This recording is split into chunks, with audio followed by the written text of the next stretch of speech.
Bonjour. Bonjour les amis. Toko samaki mingi.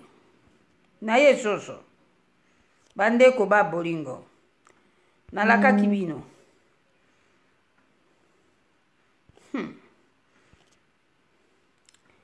Bonjour, bonjour les amis. Qui est là? Bozawana.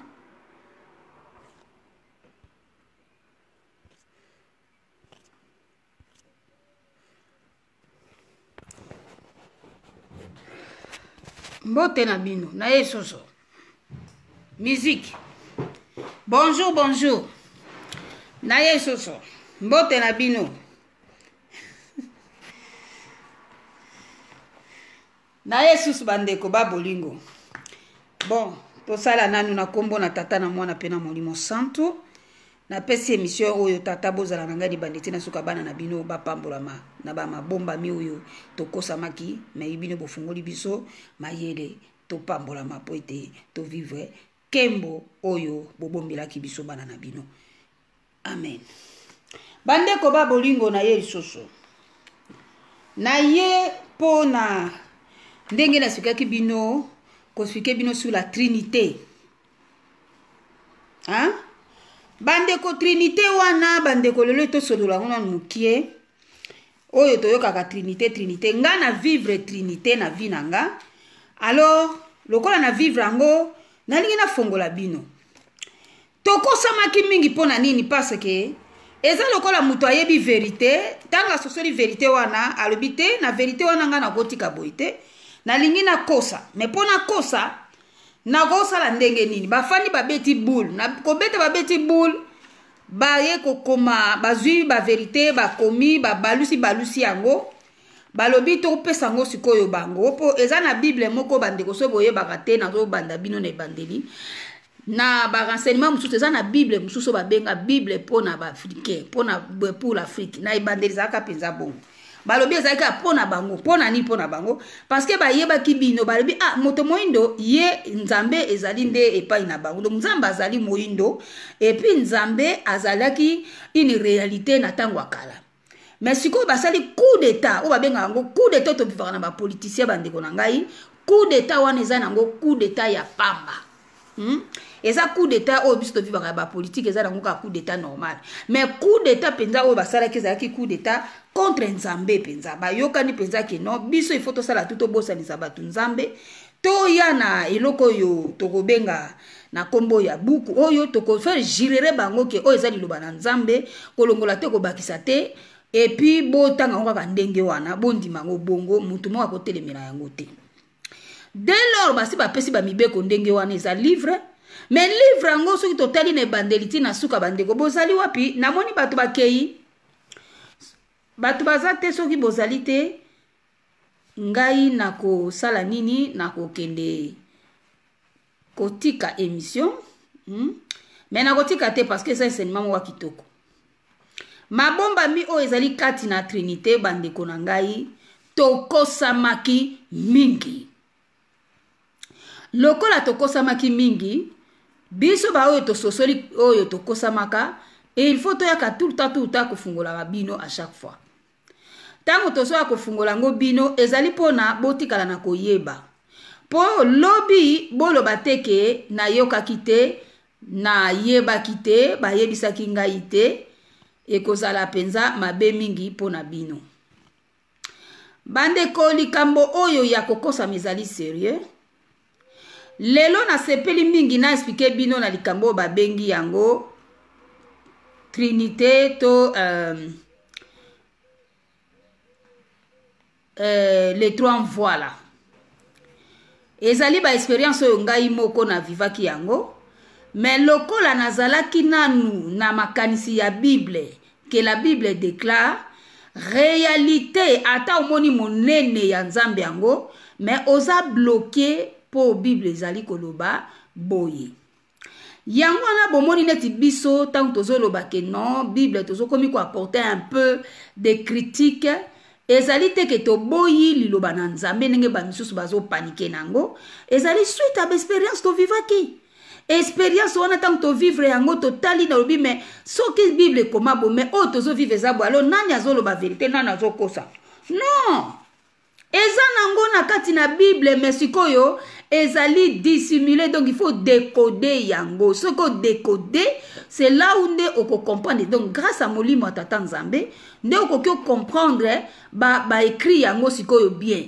parce que modèle comment maka ce n'était pas na but que biso to sosola donc to kosamaki mingi ezali très profond bande konangai et lobby déjà ebelé en soi tango yo zali ko sosola déjà que dès le départ que boko samaki il faut sikoyo ba cerveau à la mise à jour et à la recycler bande konangai cerveau il faut à la recycler donc ndenge zali wana tokoki jamais kofanda na partir ya ba révélation to bani kozwa toti kaka makambezo ke ndenge wana non il faut qu'on recycle ba cerveau na biso alors na kolukana tia musique on azotia oyo toujours na linga kotia ngo yangalala merci na bandeko oyo ba pesa kingai signification nango ba bengi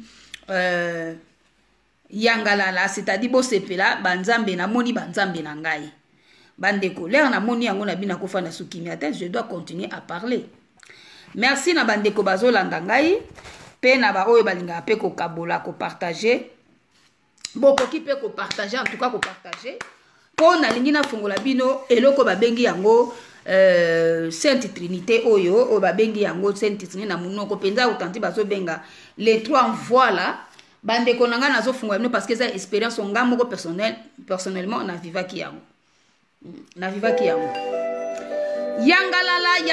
yangalala elingi koloba bo sepela tomoni banzambe na biso banzambe bakiti na se namoni nzambe na ngai alors nzoka lokala lingaka ngo ezaka nde nzoka nde expression déjà motema na ngai nazalaki nango yo kama loba oyo yo yebi nzembo oyo bandeko tika to sosola ete banzambe bakitaki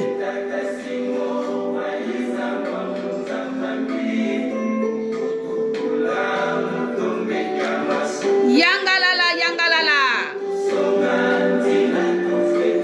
laka lasinga na kembo ya sekama yangalala bosepela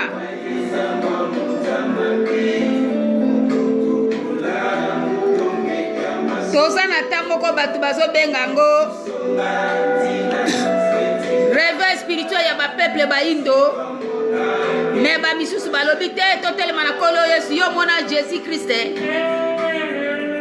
ya lingala ezali po balobi ke kombo wana eza na bato bakoma pe kotiliza yango mingi ngai namonaki pe ye tokamatanaki na ye molimo mpe fungoli ngai bozali kobelela na bino wana eza makambo bokende na Italie na Vatican afandi kuna ye wana nde bozokumisa ye ngai nasi nayebi yango na comprendre témoignage ya tata oyo tuzolana alobi amonaki Yesu ya mundele penza mundele donc ye wana aza mundele aza kuna na nini kuna ye wana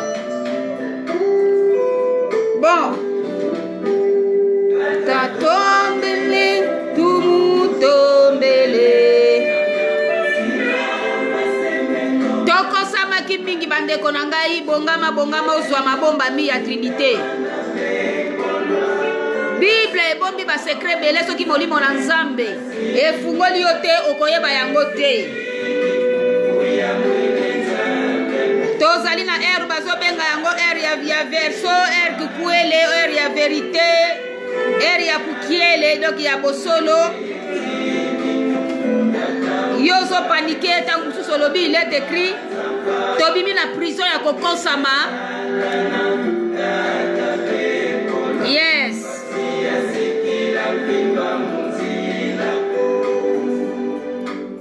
tozalaki na banzambe na Congo bolobi o Congo terre de Dieu mais boye bango ndenge nini kasi banzambe bakitaki heureusement to vivre ngo siko to sosoli to ye to bandi ko sakola ngo po yo sosola ende Nzambe abe ayangalala mwende Nzambe abe ayangalala mwende Nzambe dire que sepela na moni banzambe nanga banzambe bakiti nga nazalaki na prison ya molili ya kozala ya kokosama tango na fongoli miso ya lokola apôtre Paul Saul de Tarse baikaye kwoi ye est-ce que afandaki kimia akei mbala moko panga sango ayangalala mwene nzambe ambe ayangalala mwene nzambe ambe ayangalala masumu nzindinaka unyuzinduka mutumidisa atimbanguzo lelezo akatombele tata Simo kiangani utungisa Musindikezi kajinge nzambi Yanga sirmeto Dila desli Gemba tu gemba Bande ko boya bokei wapi na ofungola bino ba mabomba mie ba pesa kingai yango lokola kado ayangalala wende zambe ba pesa ngalo kwa kado na maboko boye balobi ma okolobela bana na ngai bakoyoka wende nzambe ayangalala loboko moko ezaka ezopesa kangaka loboko moko epesa kangaka bible nalobi oyo nini loboko balobi osui yoka biso jeteki fumu Yesu ya mwindu oletelela tata Simo kiangani utungisa hey!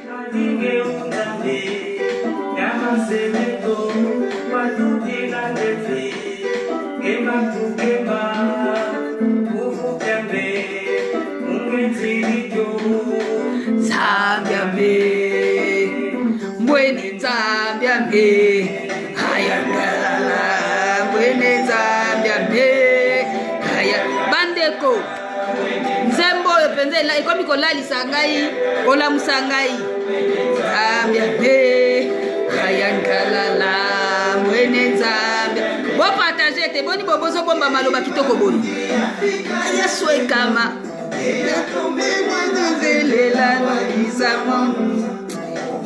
nayekola kikongo yango bakomisango na bible hébreu makambo ekosila wa te atombele tata Simo kiangani utungisa tata Simo kimbangu kiangani batu bazomona yo kaka pamba nzoka nde grand prêtre abatami aza kobatama nga namonaka yo sana yeba yo nayebi kaka na molimo wene nzoka ne yo nde mbwene nzambe ame ayangalala mwene nzambe ame namoni bato akamba bazali koyangalala kamba baza kostonda na esengo bazozala visitation divine et visiter kambe visiter mokili mobimba et visiter partout baza kotatola bazali kotatola kombo ya papa Simo Kimbangu kiangani bandeko nazoyebisa bino balobi papa Simo Kimbangu kiangani yende tozelaki yende nzambe tozelaki ayangalala yende nzambe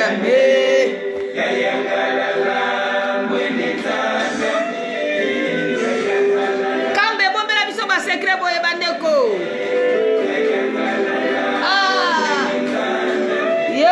mwene nzambe merci beaucoup en tout cas jeje kina jete ki bafula bino lisusu mbala ebele ingeta bandeko boboyi kopartage lelo lobi bopartage kite lelo boboyi na bino mais bino bokosata boboyi ndeka na kolemba po video oyo lokola eza nango nzambe akusunga ngai bato ya montage banini na tokoma na bavideo mpe bakomosala bamontage ndenge bolingaka wana mais en attendant oyo eza nango kaka baefe ya kosanza ya kosakola mpo nazo korattrape ngai mama fils de la grâce divine naza korattrape bata nyonso tu wana ya kokosama nazo rattraper yango rapidement parce que nazwaki nanga déjà bapake ba révélation mais na ba révélation ngo nalobi te oyo ngai fona na bondela lisusu soki na bondeli nde na soso siko okobondela ba prière ngo kende susu wapi kala soko ekende pa bato yango bato mabibo aza ko bondela zo senga to soko yebisa ye mazo kokate bo alors nyonso wana pour la nini la Bible déclare Dieu est esprit. Un esprit n'a ni chair ni os, on ne peut pas le voir et vivre. Donc c'est-à-dire déjà balongolio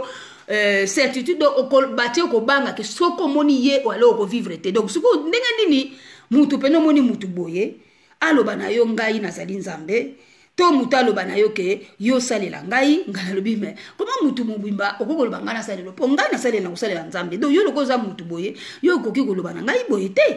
Il faut prouver nga kozali nzambe soko prouver nga ite je suis désolé. Donc nzoka ndezala ki na manquer ye respect pour na ndenge na babima ye fa ye ba quand même awutaki kuna na tribunal basi ba yebisi ke deux personnes basi ba signer ba ki baza d'accord mais moko donc aza têtu alobi rien a ko signer te. Donc lokola ye alobi a ko signer te. Donc ngai mama feza na kenaki ko se rendre compte ya likambo ya trinité oyo. D'abord nazoka pe visitation na ndako na ngai ya 3 personnes bazaki ba noir batu misato bayelanga pena na ndako tellement tozali ko ndako na ngai komaki ndako ba intercession ba prière. Donc ba frère na ba sœur tozoya na ndako na ngai ba bitoke pasteur feza toke ko sala ba prière intercession kuna tozali batu do ma bondeli bandeko na ngai nazo sabino. Mais oya ngai nzamba lobi ba prière le qui trop elle prie trop il est temps que amona quand même biso mais ngai le na moni na lobi te batu boye ngai na yedogo na koko ndima makambo te bo siko yebisa ngono mutu aboye siko ba sano. Même la Bible na bino balobi c'est lui qui s'approche de Dieu qui croit que Dieu existe et il est le rémunérateur de ceux qui le cherchent. Siko tango ya ko rémunérer yo na ba recherche na yo na cherche na yo ba prière yo okoti doute bon siko yo yebisanga yo komona ndenge. Donc nata silba ngomo pe bazako seka ngai balobi na yebite siko ya zo kanisa komona nzamba ngo bon peut-être la kanisa ke nzamba ngo za mundele bon emso super za bajara ba oyo bandima ke za ngo mundele voilà. Donc alors so iboto ko bimile na forme mundele alors que ngai jamais ngai bazai ko biminanga ka bato moindo ba messager na ngai bato moindo na zui visitation na ndako na ngai 3 bato bayela kanga na ndako bato misato mais bazalaki ba noir mais nazoko ko saisir bilongi na bango te bayaka ko s'entretenir na ngai na ba okipa makambe belonga na za na ndako c'est-à-dire musala et donc ça dit makambo na biso ba prière na biso et mataki nzamba mona kiango à comprendre que ville wana donc ça na batuna ba olukanga sincèrement donc ngai déjà nazala ki compter du nombre alors na s'entretenir na bona makambo bazai ko tunanga ba question ba tunanga pena ndeko moka mobala zai ko ya to sala na ba prière ba bien oyebi bien ah bona bo tout ça 3 personnes wana alors tango ngana ko kenisu na komana ke ko réaliser sur makambo ya 3 batu wana. Mais na 3 bato yango bandeko na ngai na kosa bino te décision longi na yo procès bato mibale basi ba signer moko alobi moi je suis pas d'accord na ko signer te alors lokola ya boyaki donc na kosa yo te tout s'est arrêté net il faut que yepe atia accord bandeko na répéter lisusu na ba mystère ya nzambe démocratie ezalaka te. Trinité wana pe eza mabomba mi moko ko tokoloba ke non nzambe azaka ye moko mais azana makoki ya ko se multiplier ndenga sala ki a se multiplier par 3 selon le plan na ye ya humanité oyo ngai na desali biloko nga na expérimenter na sosoli yango nazo yela bino pour na expliquer bino pour bo comprendre kango libela parce que mateya oyo na ofungola pasteur moko te akote aka bino na église na bango wana. Pourquoi? Parce que bango bazali oyo babenga ka bango bazali limité bako loba la trinité bako loba nzambe mais na mituna bango nzambe aza na ebite soki abatemi na lola aza esprit ya esprit na chaîne os mais soki botangi même kaka ta bible ngo bo kroyaka ba trace ezali oyo yo moko so za mayelo ko comprendre que mais batu oyo ba yebaki ke non nzambe alataka pe nzoto mais lokola nzambe alataka nzoto ndenge nini bango ba sosoli ba bo s'identifiaka na fona bango oh Abraham le Dieu d'Abraham Isaac de Jacob ndenge bolobaka na bible wana mais ndenge nini bango bazalaki koyeba bamoni bato misato siko bato misato wana bino bango botanga elobelaka bino nini ba papa pasteur bongo nakamuka ke ezalaka nini donc ezalaka peut-être série yango ou bien botuna bamituna ke comment se fait-il que Abraham ye ayeba penza ke bato wana misato balekaki bazali banzambe Bible a expliqué yango te mais ndenge balobaka comme mentir il restera quelque chose ça dit plus tu mens plus tu casses les choses bakomona trace moko et na trace on a discuté la ça que non soki nzambe azali un esprit nani chez os te do komona ete ndenge nini Abraham ya reconnaître que wana banzambe et puis bazami sato c'est là où mwana mayele tanga fanda kazo réfléchir azo lobalobi sikoyo eloko nini oyo bakotiseli biso bandeko na ngai la Bible comme vous le voyez là la parole de Dieu ezali mbeli ya minu mibale mais ezali pe na ba parabole musuna kati mais ba redija ke yango bazalaki na bentation moko malamu te non bazalaki na intention moko malamu te c'est-à-dire que bazuna bango makambo bien mais pas dans le but que ba pesa mokili vérité penda soleska makambo yango ezalaki peuple yango pe baki banani nzambe yango pe kombona ezalaka nani non ezalaki na intention wana te donc ezalaki na but moko hégémonique ça dit to dominer mokili Bible ndenge ezali wana ezali cop lelo te lobi te melobi kuna bato bamona ngo se comme pe na clair que oui ezalaki cop pourquoi mais parce que tout simplement tango bazali ko tia l'idée bazali ko bibisa nzambe bazali ko bibisa comme un être caché mais tango zo mona ce que nzambe ngole azui bato ya zo mona azo tinda bango ba mission bazo salango pe bazo parvenir ko keno pese ba offrande pe bazo keno ko reconnaître ye ba ki ko lambela même bango ba lia bango bato ngo ba yeba ki ke nzambe za esprit mais ndenge ni bakomi ko reconnaître mutu lokola nzambe c'est-à-dire que bato wana na ndenge ya vérité na bango ba yeba ki réellement nzambe na baspe na ye nyonso mais biso nde génération na biso ba bombarder biso ba crâne que non nzambe azali esprit et comme un esprit nani chair ni os laissez-moi vous dire même nous aussi tant on a comme même na pona ba nous aussi nous sommes des esprits parce que en réalité dans l'homme c'est l'esprit et ça nous auto ce qui au kanisaka que yo vi na yo ça dit nzoto yo sanango laissez-moi te dire que ce corps ici a été condamné voué à la vanité yango ba be ko zonga poussière sauf nzoto tata kimbango et zonga poussière te hein na déplace ceux qui disent que nzoto ane ze keko ezalaka nango ekeko kuna na nini donc totuna ka bango bola ça que photo ekeko ngo bokangaka et si quand netko place wana ezalaka te donc c'est pour dire qu'il y a des gens qui aiment critiquer mais baza na preuve te bazo ko pesa partie contraire te bazali ko sala musala na bango musala oyo bango pe ba yaki basala bravo na bino message sur la Trinité. C'est un message au ngai d'abord na vivre notion il y a trois personnes jusqu'à na koma na ngai et là qu'on a remarqué que unité oyo ezali na bato misato wana to complicité za na bato misato wana c'est inséparable c'est indissoluble donc en d'autres termes Dieu nzambe azaka yemoko Dieu est unique mais à se multiplier par toi. C'est un mystère. Comment discuter mystère local la science? Comment discuter mystère local la pondu ndenge balamba ka pondu? Comment discuter mystère ndenge balamba ka madesu? Non. Dieu ne peut pas tout nous dévoiler ses secrets. Oh yo apesi balobaka ce qui est révélé appartient à qui? Aux hommes. Mais ce qui est caché, ça reste à Dieu.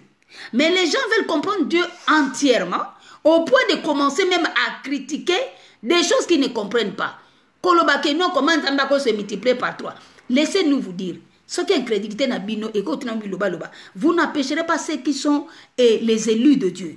Ba sala musala na bango. Ba élus bazali ba oyo ba peuple oyo ya nzambe asacha bilembo na ye. Soki ba bandi ko sala makambo na bango bango nde muto ba pesa meli bango ba pesa ba expliquer bango makambo. Yango bazo ko expliquer.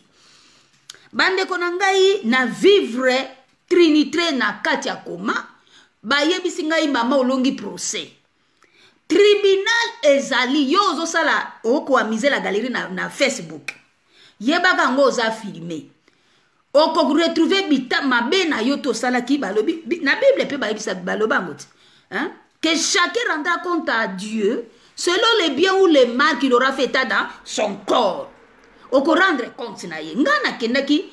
Pour n'angati na moni tribunal on a ça dit que na kufa qui presque parce que au comme tu na niveau à tribunal Et na tribunal wana olongi na yo procès nzambe pe alotisaki bandeko oyo bazala kobondela mpo na ngai ayebisi bango te akozonga po bato bayebaki ngai balobi on sait qu'elle avait quelque chose de Dieu et que soki azoloba en tout cas tozozala touché akende kaka boye nzambe mwana moso asaleli yo te nzambe arépondaka bango alobi akoya akozonga na ye bobanga te mpo na nini ngai na comprendre eza expérience moko balingaki na passé yango na vie na nga mpo nabosanaka yango jamais na vie pe ntango na kososola yango nabanda kolobaka yango bandeko basalelaka nzambe te kibudike parce que un serviteur de Dieu est une servante de l'éternel kimbang baza bato batambolaka yo moko yebaka kimbango no baza révélateur des choses cachées donc baza bato baso kotambola baza na mandat makambo na bango bazali pe koyeba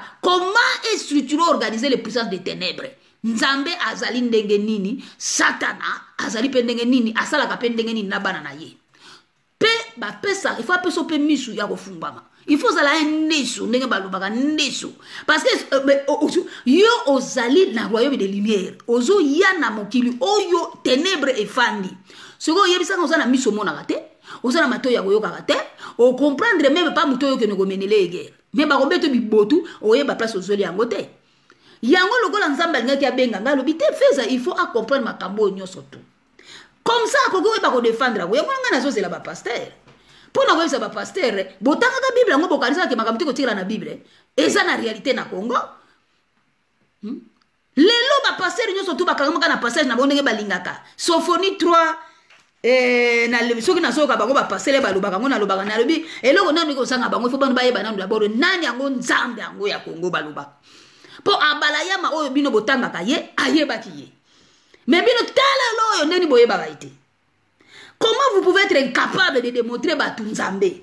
Donc, bino no so basala bino clé boa ya koloba ete Dieu est esprit et un esprit n'a ni chaîne os. Mais si on dit Dieu est esprit, mais cet esprit là, toi aussi tu es esprit. Nous sommes des esprits. La Bible dit que Dieu est le Dieu de tous les esprits. Mais les esprits là, il inclut vous les hommes et les humains. Mais simplement le fait de dire que Nzambe non seulement il est esprit et un esprit n'a ni chaîne ni os, comme vous le dites, mais cet esprit se repose sur un corps. Il n'y a aucun esprit qui ne prend pas le corps. Même les anges prennent le corps. Même les démons prennent le corps. Même les Lucifer, ils prennent le corps. Tout le monde prend le corps. Même les animaux prennent le corps. Tout le monde prend le corps, sauf Dieu. Donc le Créateur, lui, ne doit pas prendre le corps. Qui vous a dit ça? Il y a un autre côté dans la Bible. Total la Bible. Pourquoi tu sors la Bible? C'est parce que d'abord, c'est la Bible d'abord qui vous donne beaucoup de raisons, vous des religieux ou des gens croyants. C'est-à-dire vous des croyants qui avez quand même une notion que Nzambe a existé. Ça vous appartient. Ce message n'appartient pas aux athées. Yosa athées, on dit mais la Nzambe bloquer les cas Nzela nayo parce que on dit mais déjà Nzambe alors ce message ne t'appartient pas. Ce message appartient aux chrétiens. Ce message appartient aux pasteurs. Ce message appartient à tous les croyants qui croient que Dieu existe. Alors, ça c'est votre message. La Trinité, c'est une réalité, une vérité biblique et palpable dans la vie réelle. Simplement, quand vous devrez rendre compte, c'est-à-dire comprendre d'où ça provient cette Trinité, c'est la Bible qui l'a dit, n'est-ce pas? Mais on a oublié que c'était aussi une expérience. Je vous dis, un Dieu qui ne s'expérimente pas, et laisse-moi te dire, tu passes ton temps pour rien.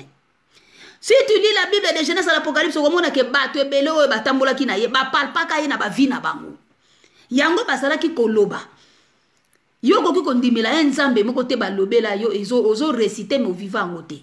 Tu crois sans avoir vu. Bato msusu pe phrase on peut ba comprendre ka sans ngote à tu croire. Pour muta lobela ki bango tu vas croire sans avoir vu. Asala ki palpable ye mo ba omonebu.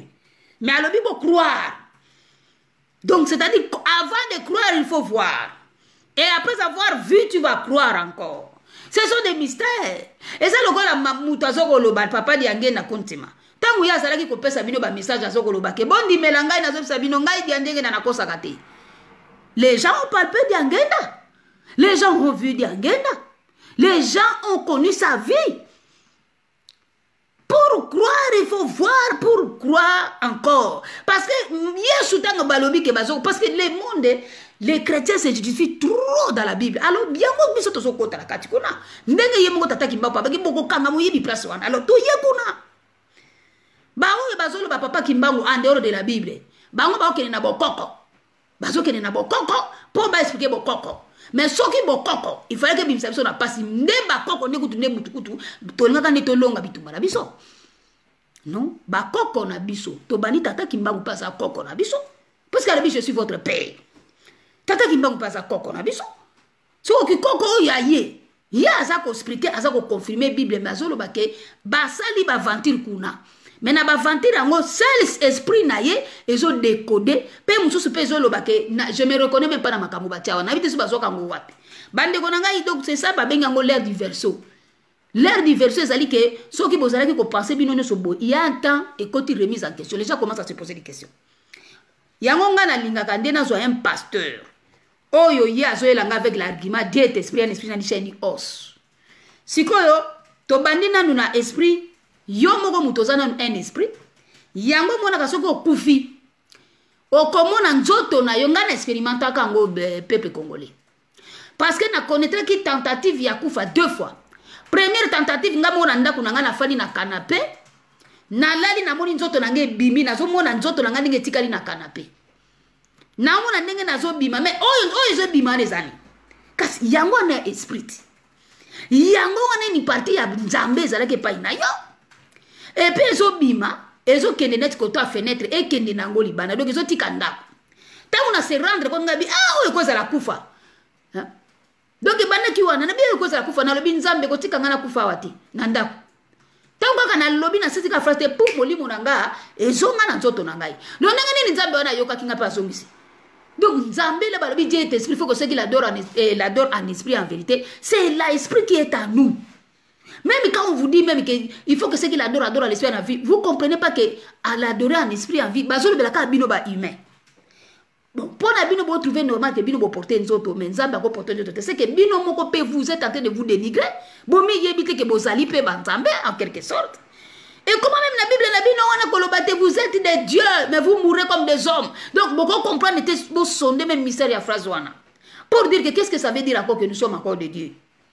Mais l'être humain est divin en lui. Ce côté divin, c'est l'esprit qui est là. C'est cet esprit qui ne mourra jamais.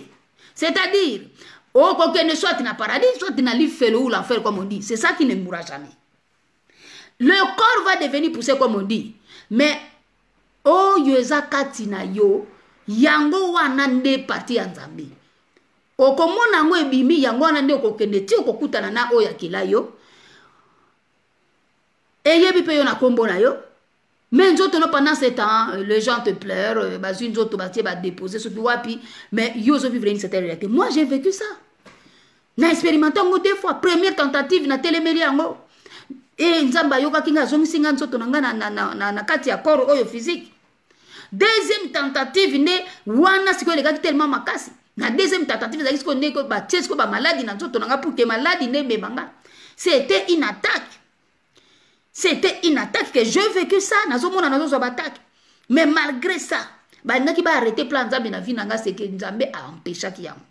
Alors mes amis, la Trinité telle qu'on l'a, on nous a toujours prêché, c'était qu'à Dieu le Père, Dieu le Fils, Dieu le Saint-Esprit. Ah, c'est quoi ce que vous avez qu'à 3 wana? Dieu le Père, Dieu le Fils, Dieu le Saint-Esprit. Ce que vous avez battu à mon qui, vous avez maillé le Père quand même. Ce que Dieu le Père, le Fils, le Saint-Esprit, vous savez que c'est un peu vague. Dieu le Père, c'est qui? Dieu le Fils, c'est qui? Dieu le Saint-Esprit, c'est qui? Et pourquoi Saint-Esprit? Pourquoi Esprit wana? Eza esprit moko témoin, eza esprit moko fanda ki na création, mon kilile babani ko sala makambo surtout. Ngana vivre trinité na kufa. Soki lelo ba ekote ya ngai bazolo bananga trinité nazoko yeba déjà que na yebi bango.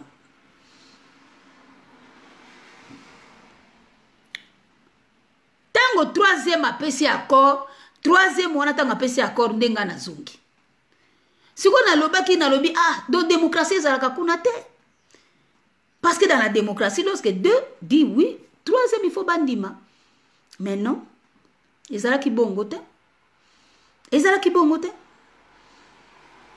Ezali que tango moko aza d'accord te ou bien trois deux baza d'accord moko il faut pas ça la tout que d'accord ezala yango momo lobi na tangela bino passage moko na 1 Jean je crois chapitre 5 oh balobi que l'eau le sang et l'esprit sont d'accord.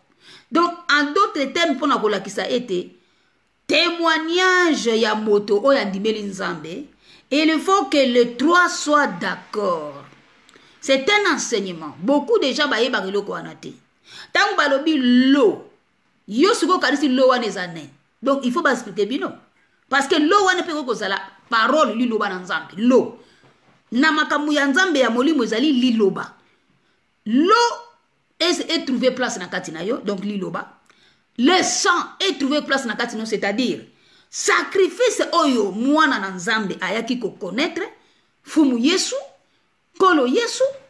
Oyo baza ko confirmer ou même na banzembo ba jeteki ke kolo Yesu okita wa ose tata na yo atindaki yo pona kokufa pona biso basumuki potobika na kanda na ye. Alors nzembo wana eza une réalité, mais kolo Yesu balobi ete lokola makambo ya monaki pasi na paso ya monaki souffrance asalaki makila o etangisa makila wana yango ezali na message balobi le sens de l'expression oyo andimelaki sacrifice na ye andimelaki message na ye azali kozala en accord na ye et ye pe alobi je suis d'accord, je vois makambo na nga na kati na ye ezali asele parce qu'andimi ngai. L'eau c'est la parole, le sang c'est le sacrifice et l'esprit c'est lui qui vient sceller babenga jour de la rédemption. Molimo ya yeko sceller nyoso tumi bale. Imaginez yo nanu l'eau qui est la parole. On dit magangote, on linga liloba na nzambe te. Otanga kapeli liloba te. O ba égyptologue ba yela kabiso les 40 mat. Biso tolobaka te. Loko ya makambo yaki na Congo eza mateya. Mateya, okobo mate okotuete banite. Biloko wana to eza ko se retrouver na kati na yo te. Ozali kuna te. Alors yebisanga sikoyo déjà na koto parole ma mateya soki nini oza na kati te. Donc mateya lo wana azo mona place na yete oza mo panja boyi. Alors moi je ne me retrouve pas na kati na ye. L'eau n'est pas d'accord. Le sang sacrifice ya kolo Yesu. O yambaka yete, ondimaka évangile na yete, o telemelaka yango, mama kutu kimpa vita yeko confirmer. Natana ye kuta reconnaître alobi azalaki awa azalaki moyindo. Na ba disciple na ye na banani basalaki awa mais ndenge bino bozolo baboye eza bongo te zalaki awa anyoso tu akufaki awa tout ça là. Donc c'est quoi le sacrifice na ye message oyo ata nango na seri wana ondimaka yango tango ba circuler message ondimaka évangile, c'est-à-dire que message ya mwana soko croire na mwana tendenge bango balobaki ke oyo tu bandimele bakoki kozala pa même na ko recevoir moi pardon ya tata. Toleki étape wana l'esprit aussi est venu. Ngana se rendre compte nango na vie nanga. Tango na moni que troisième personne il faut appeler ça corps. Na yebi pe troisième angote. Mais ba yebi singa toki o mona ye. Troisième mona ne ye tango ya ko pesa yo accord do yo zongi na mokili. Tango toki na moni. Soki na kina présent d'esprit nanga loba ke ye yo mutu faut appeler ça corps. Naza si peut-être soki na yeba ka bateya kanga tata kimbangu. Na nga kina fukama. Na loba na ye papa. Loba li loba moko molimo na ngai ebika. Parce que namoni yo. Mais osa embrouillé du fait que c'est un prophète. Mais prophète ango namoni awa. Okomi embrouillé. Yango moni bato ebele na vie. Bako raté l'éternité na tata nzambe likolo ya biyoka yoka. Biloba loba. Oyoki awa. Ya zo betelo makamu ya ye. O ya expérimentaki. Na makamu na ye. Sko yo zo yoka ngo. Okomi sango likamu na yo. Yo vivaki ango. Botale loko nga ndenge na rataka par exemple koluka quand même kozwa opportunité à ndenge wana mais ozala embrouillé na présence à mutu moko pona nini balobaka mais yo te yo yebite yango moni lelo net biso ba congolais même na ba Facebook quoi. Il y a des gens qui se font des ennemis inutilement. Pourquoi? Ayoka ki balobaki ye pa komisa ngwe na yoka ki bongo Bo kaka ndenge boza wana bozo kanisa ke bozali ba bozo l'exalaire soki na ndenge nini boko retrouver yango. Moi je continue de prêcher la Sainte Trinité, le trio babenga yango les trois voilà lokola tokosamaki mingi toyebaki te ke nzambe azalaki nde na mboka na biso, nzambe ayaki alati nzoto na komona tata Kimbangu, lokola to denigraki ye toyebaki ye te. Et yepe ati aboti a se multiplier 3 fois. Ati ki banana ye parce que ceux qui déjà bondimi bonene ya mutu ndenge wana. Bongo banana ye bakoza banani. Yango bomoni ba opposa ya papa Kimbangu, ba programme déjà koloba ete tata Kimbangu abota te. Yango siko bino peler boloba ka bongo na ko tuna non bino. Bo banda pe ko pesa biso kasi lokola bota te banana siko baza ya banani. Tata na bango kasi nani. So po itangu yo so boya eloko yaka pe nanu na eloko oyo za nango na prep biso to yebi ke za distraction. Espérance loko anga ndenge na vivre. Tangu na soka makambo ndenge na koloba na lobi eza la bota te. Mais o nga na vivaki kuna na mona ki ni réalité de 3 personnes. Mais 3 personnes wana banani. Na makambo nga na vivaki yo kotaka na nga isika wana te. Yo yakate oya ko bimisanga na pasi wana. Me batu ba bimisanga na pasi wana na moni bango, na yoki bango, na palpe bango. Me na lobi dans ça troublé pour Bible lobi nzambe akoko sala nzoto te. Et maintenant que to suite sosoli to si que la bino suta, non, il faut to sakola sango malamu, il faut to lobela bana na nzambe. To kosama ki mingi wana ezali réalité to kosama. Lelo ko sala vidéo, ko sala live na yo. Alléluia, amen. To arrivé oyebi Jésus Christ. Yo mona ye pongai na so sabino penza ko na konga na moni Jésus Christ na moni mo de Jésus Christ na yebisa ka bino na lobi appellation na bota ba video ya liboso o eza na YouTube na komi la révélation de son nom na moko na komaki contraste entre tata Kimbangu et Jésus Christ makambona na salaka bansenement wana na monaka na monde invisible et salaka déclenchement ngana moni Jésus Christ. Et tango na yeko tanga témoignage ya tata na biso yo komona yo nani tuzola na lobaki ke amona mutu na cheval afandi aza ko tambola na ina armée ba olanda ya aza mudele atali ye abeleli ya lobi Jésus Christ azonga asala 3 pas azonga 3 pas zonga sima ayebisi ya lobi ngana za mobikisi na yo te zera mobiki so ya kokani na couleur na yo tango na tangi su témoignage wana suite ya kobundana na mutu ango tango ngana bani ko tatola tata Kimbangu na bani ko persévérer na koma tata Kimbangu nde na ye ko zwa visite ya mutu aye ko loba na ngai nazalaki ya ye na kotikala ya ye na kokende pa imoko te na salela ye ngana lobi yo nani po ifo yebisa pe ngai yo nani ngai na salela yo nani aluka kanga tianga manzaka akoka ngai te ye moko alasha ngai akenda mutu na se akei azalaki mundele siko nga na tuni mundele nga kona vi na bala pe mundele te oya yeko rendre ngai compte boy ngai na ye likambo nini bandeko ba bolingo bandeko mabomba mieza makasi yango ona to nga mama feza na spermate biloko wana na sema que Dieu c'est aussi une expérience na lobi nazo ko attaquer comme Jésus Christ lelo ba passer de belele ba comprendre que kombo ango peza ya mabe ba komi o Yaoshua Meshia mais ba lobi azalaki mukongo Yaoshua biso tozaka na Yaoshua donc bozo mona eza lokwa batumo boko kima vérité za na Congo na kamba mais lokola bolingi kamba te bokomi songo za mama bakimbangiste bokonena oyo ngai na komi komona nzamba fungolinga misu makambo nga na omona mingi soki ti lelo yo ni atano matambe no na kamba te mukolo bako sele makambo okoyeba penza sikoyo ke pona nina lexita na ngai na balokuta boye na ndimaki te to kosa maki penza luka feza na Facebook feza azalite akenda ngana kuta yo mina bozo ba Jésus boye ni Jésus Christ azali penza ko mais Jésus Christ ngai na mona ki ye Jésus Christ wana do na comprendre même témoignage ya tata tuzolana cheval wana mona ki blanc so tamboleza na Apocalypse chapitre 6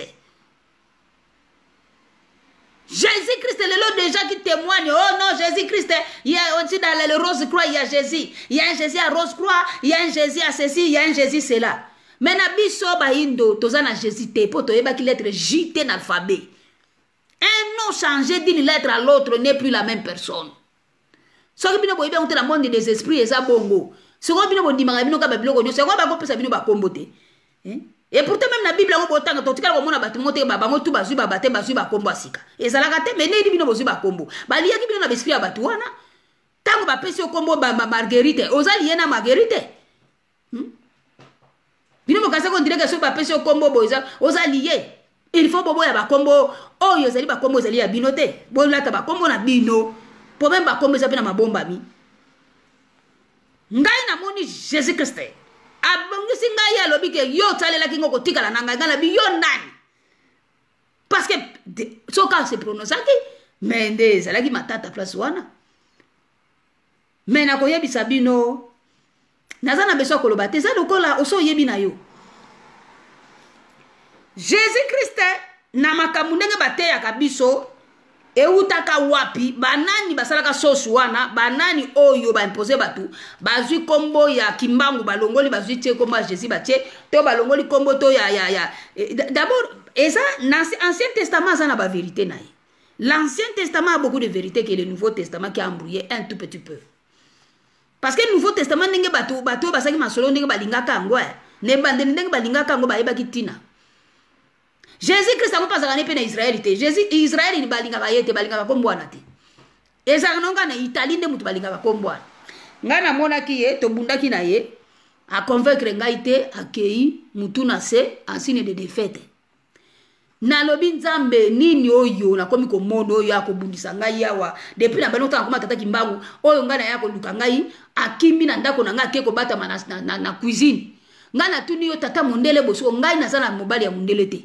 Na siko yo nani yo koko tika ngai te il faut salela ngai ngana salela yo nani tu vas me dire baba ndeko ba bolingo bongo ningi na salela yo siko yo oto koko tika ngai te siko na tika do siko na zalaki na ye mais siko donne moi ton nom akoki opia nga communauté mbala mo balinga kanga ko tsanga ba griffe na tsanga manzaka ngapi na selo kwa na résister na robino nandenga tika kana je ne sais pas une force et longoli se mabokolo ye mo ka tiki ngai na muni ye nandenga lataki bilamba na ye wana ya sultana nandenga tourner nandenga kei na soni ngasiko na fani na lobi ah bon ngana ni na salila bandeko boko sala ka incantation na ba vie na bino bozoko yeba te balo biso nzamba sali biso ngolu toza bien.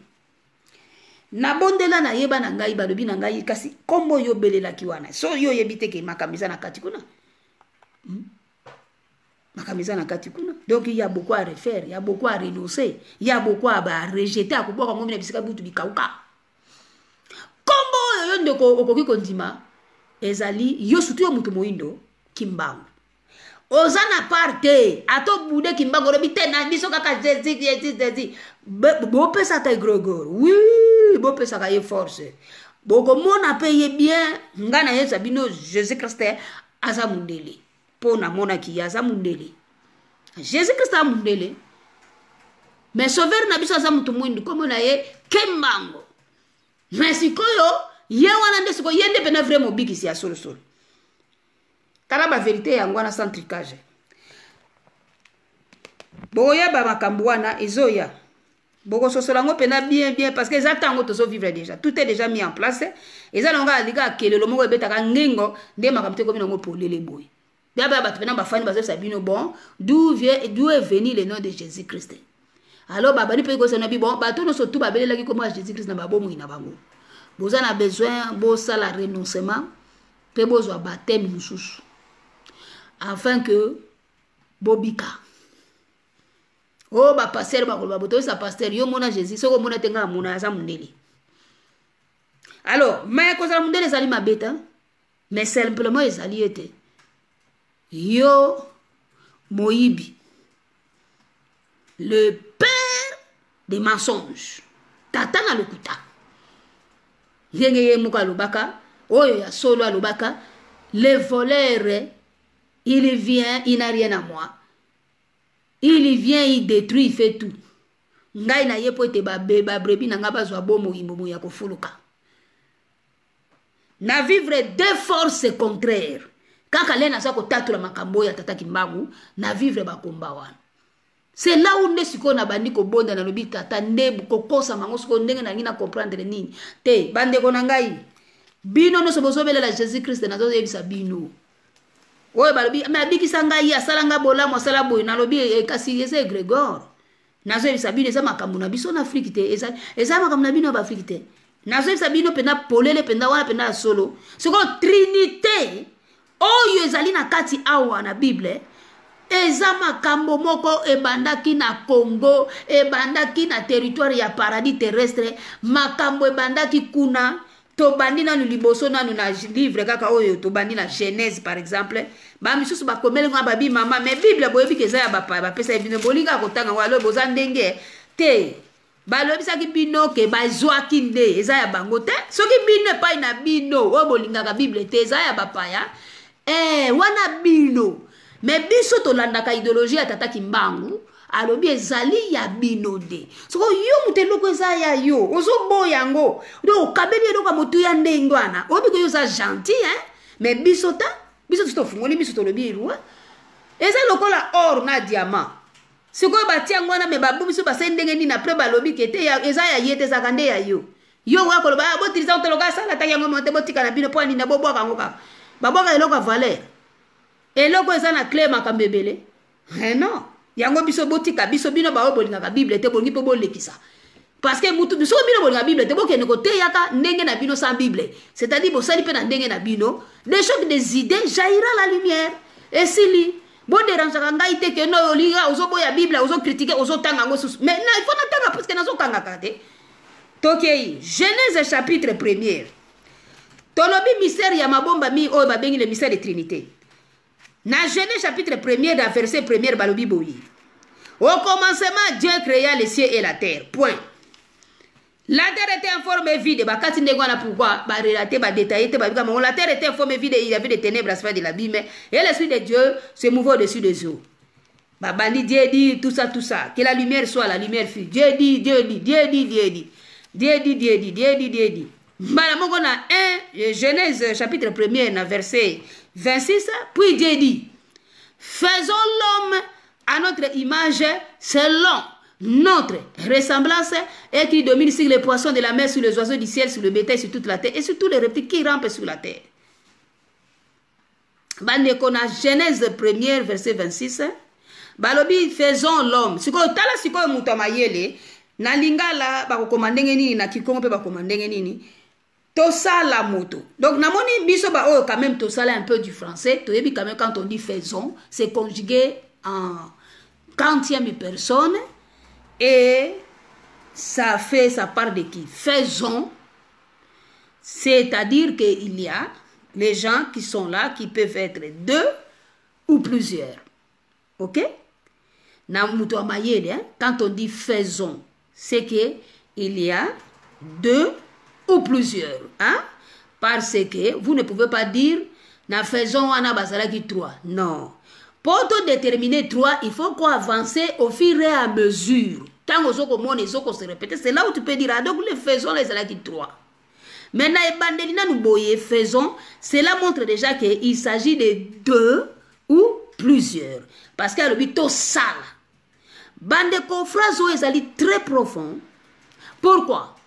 Parce que dans cette formation de l'homme, s'il y a une participation de 2 ou plusieurs, c'est qu'il s'agit que dans les choses où ils allaient intervenir pour la moto, toute décision sur l'homme doit inclure le nombre de faisons là.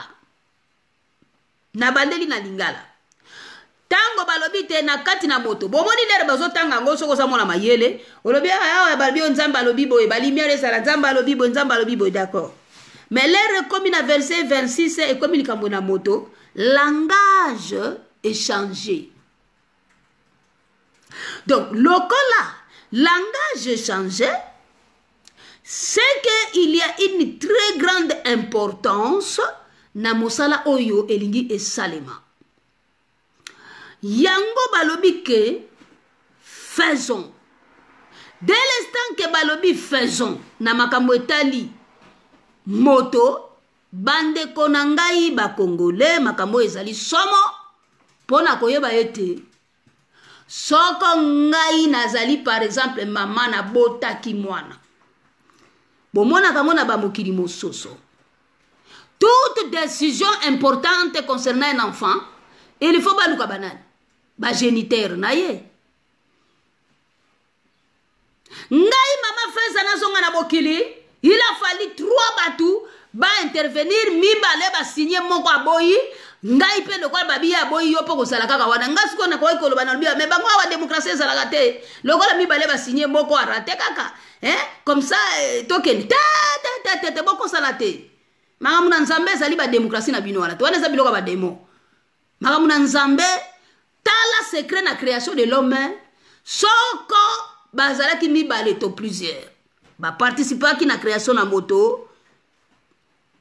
Toute décision concernant l'homme, désormais, bato wana ba participaki, il faut ba fanda na misa. Pour ba délibérer.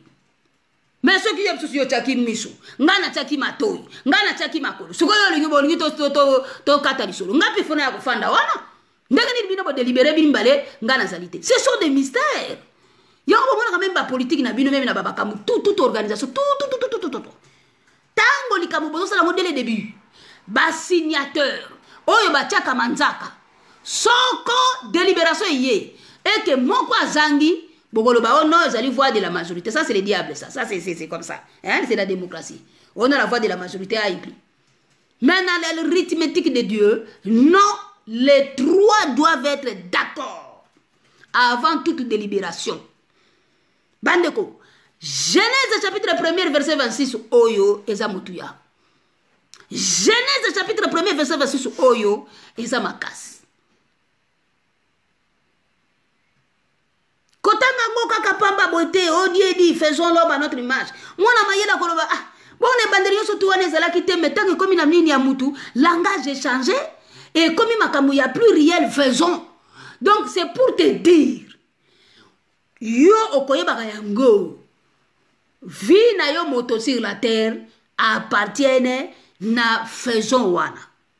Ngai mama feza na vivaki yango tango komi likambo oyoke ndenge bomona kite ba délibérer et mi balé ba signer moko a signé te aussi longtemps que moko na signé te ngana ko kenite démocratie pézalité pour ba te dé assassiner alors moko a raté na tete moko wana pas alaki na besoin na ngai alors te saki batu na mokili kuna ke no bobanga na bino ta zozo. Mais mon kawana yende lokola lobi ke ngai nanu asaleli ngai te yo lo le sang vous êtes d'accord mais moi l'esprit je suis pas encore d'accord parce que asaleli ngai te il faut mon ngai comme ça pas salela ngai comme ça to komi d'accord ngai nde yango likamunga na salaki nango na palpé. Maintenant dans la Trinité ce passage de Genèse 1 26 tant que mutu yebaka yango ke basalaki yete ke kaka odiadi et asalika yemoko. Alors tout ce qui concerne l'homme kaka mutuana. Mais laisse-moi te dire que Dieu est un, il peut se multiplier. Il peut se multiplier entre pas rien n'est impossible à lui. Tala mutabi si makambo isaki l'existence tabine une existence. Ce que ceux qui ont calculé que non il est comme ça, il est simplement un seul. Mais comment se fait-il qu'il s'est multiplié là et comme ils faisons? C'est pour dire tout ce qui concerne l'homme. Et pesameli batu oyo misato ba intervenir. Yango alobaki ke tosa la moto selon notre image et notre ressemblance. Selon image na biso pe ressemblance na biso bande ko ba bolingo. Dès l'instant Trinité yaki koyeba na plus tard. L'air ba komi komona ba manifestation ango et komi ko bima 3. C'est là où ne alobi je suis le Dieu 3 fois saint. Ce que 3 fois saint ngo balobi bo donc nzambe azam boule saint et le Seigneur bande ko ba bolingo ezalinde ba 3 voilà. C'est-à-dire moko mosanto moko mususu pe comme na yetel mosanto mususu pe comme na yepe mosanto bango ba besko babi saint. Donc c'est-à-dire que nzambe se multiplie en 3 secret batamina mukie pona ba bazoko yeba ye na Bible na Genèse 1 verset 26. Désormais toute décision qui appartient à moto à l'homme batouane faut ba fanda ba délibérer et na délibération na bango soko ka moko asigné mibale baboyi pamba soko pe mibale basigné moko pe aboyi pamba mais il faut bango nyonso 3 bazala d'accord. Aussi longtemps que mon pas d'accord te et le comment que marché te ba ko reporter à plus tard jusqu'à ce que moko wana a ndima ndenga na vivaki yango na koma na ngai. Mais nazai ko yeba te que je suis en train d'expérimenter quelque chose. Oh yo ko pesa nga mayele lobi na bososoli ya ko yeba ite nzambe pe akomaka pe moto nzambe pe a se multiplier pe azali pe à 3 et c'est une réalité dans l'au-delà pour tout ce qui concerne makambu ya bato des humains. Donc 3 wana le trio wana bango ne makambu tali jugement ya bato bango nde wana bako ko sanga te po ba délibérer sort ya moto. To avancer. To kei siko na passage ya koyeba réalité ya 3 hommes. Bandeko ba chrétien nyoso na mokili balingaka Abraham trop. Mais même Abraham angwa ko lobela bango junga na yebi binote. Là, quand je dis comme ça, entre parenthèses, pour des historiens ou déjà des chercheurs, oh, balobite Abraham, ye wanande Akhenaton, wana ba égyptologue toujours. Biso to lubaka mute na Congo, balanga joa. Ba misusu ba bengi ete yende zalaki ekoki ko risquer zala ne tetembwa parce que ne tetembwa babaki yende akozala père de multitude. Donc ko zala ye wanande ne tetembwa, oyo azalaki na mwasi ya ndo na miezi. Ça c'est des chercheurs. Ils sont en train d'analyser un peu le nom d'Abraham là, par la description et tout ça là. Misus balobite ye wanande Sarah zalaki pende konaye de mekuna balobi Sarah demi-sœur mais netete mbazaki pena sœur na papa moko maman moko. Voilà. Donc c'est un peu ça. Alors totanga mbangu na Genèse réalité ya koyeba te yo lingaka na yo abalayama mais na ndenge nini na ndenge lingaka Abraham ango oyebaka te ke Abraham wana azalaki pe moto oyo apalpaki une certaine réalité. Toyebi biso nyonso na Genèse chapitre 12 par exemple baloba ke nzambe alobeli na Abraham ke telema bima kende pays moko bona kolakisa yo. Hébreu 11 kuna lobi pe ke Abraham lors de sa vocation parti pour un endroit où il devait recevoir un héritage parti sans savoir où il allait accueillir. C'est quoi masolo ango basolo laki. Abraham ango amonaki batu to ayokaki amonaki mutu moko to ayokaki kaka na nini. Point d'interrogation. Aucune partie na Bible balaxi vraiment entretien wana et tout ça là mais et comme kaka ndengi wana. Comme la foi chrétienne est beaucoup plus basée na appel ya abalayama Abraham ou netetembwa to yebite to ba égyptologue Akhenaton wana ba chercheur oyo ba ko luka menga na lobaka ke lokwa ki makambo yoyo la plupart peuple Congo ba oza ba komba Akhenaton. C'est pour dire que ramener ça mettre maintenant na nini tant total ba description ya ba témoignage ya ba mususu to dire ah mususu ta netete mboate point d'interrogation. Mais avançons un peu dans cette allure là. Abraham balakisi te asolola kina banani.